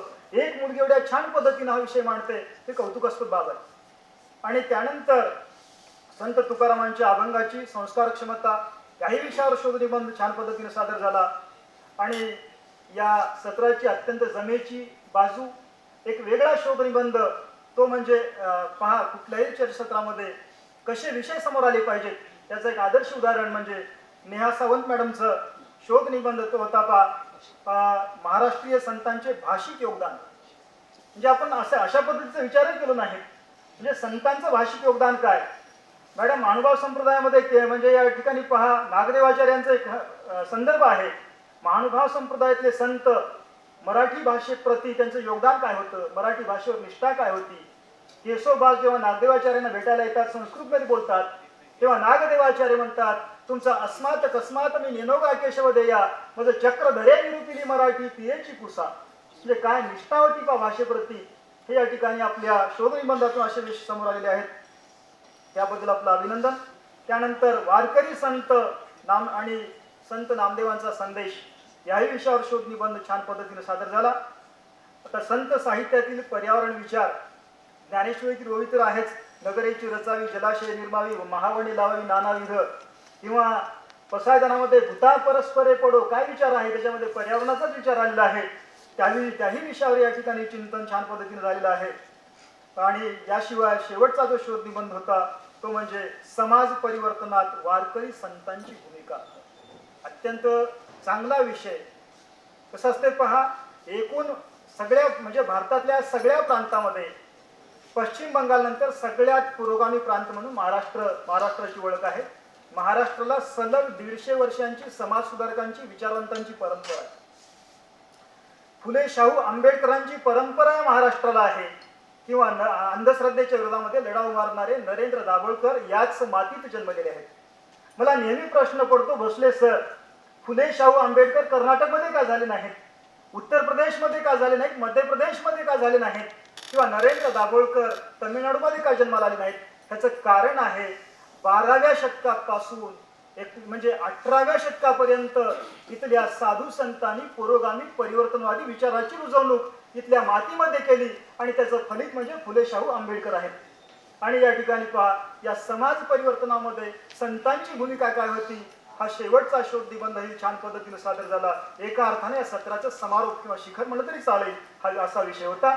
तर या ठिकाणी या महाविद्यालयातील मराठी विभाग प्रमुख Shatrughna Phad sir, Dakore sir, Shailesh Awate sir या सगळ्यांच्या प्रेमाखातर मला या ठिकाणी अध्यक्षस्थान भूषवता आलं.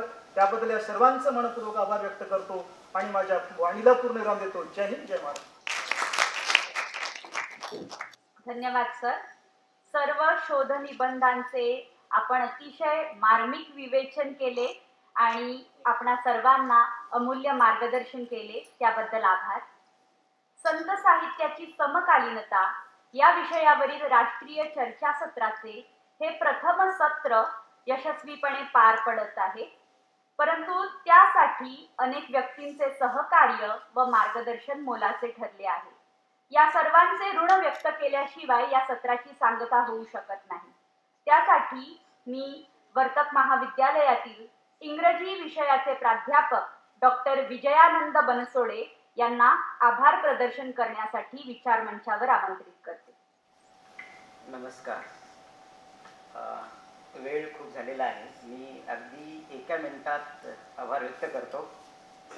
संत साहित्याची समकालीनता या एक दिवसीय राष्ट्रीय चर्चासत्रामध्ये, या पहिल्या सत्रामध्ये आपल्याला जे सत्र अध्यक्ष लाभले त्यांनी त्यांच्या वक्तृत्वामधून चौफेर टोलेबाजी करून एकंदरीत आतापर्यंत जे सर्व शोध निबंध सादर केले त्याचा त्यांनी आजच्या समकालीन वेळेचा त्यांनी मागोवा घेऊन त्यांचे विचार कसे समर्पक आहेत याचा त्यांनी उहापोह केला. त्याबद्दल मी त्यांचे आभार मानतो. खरंच सरांनी व्यवस्थितपणे त्या सर्व गोष्टीचा चिंतन करून आम्हाला मार्गदर्शन केले आणि या सत्र अध्यक्ष म्हणून आमचे निमंत्रण स्वीकारले. त्यामुळे मी महाविद्यालयातर्फे आपले आभार व्यक्त करतो.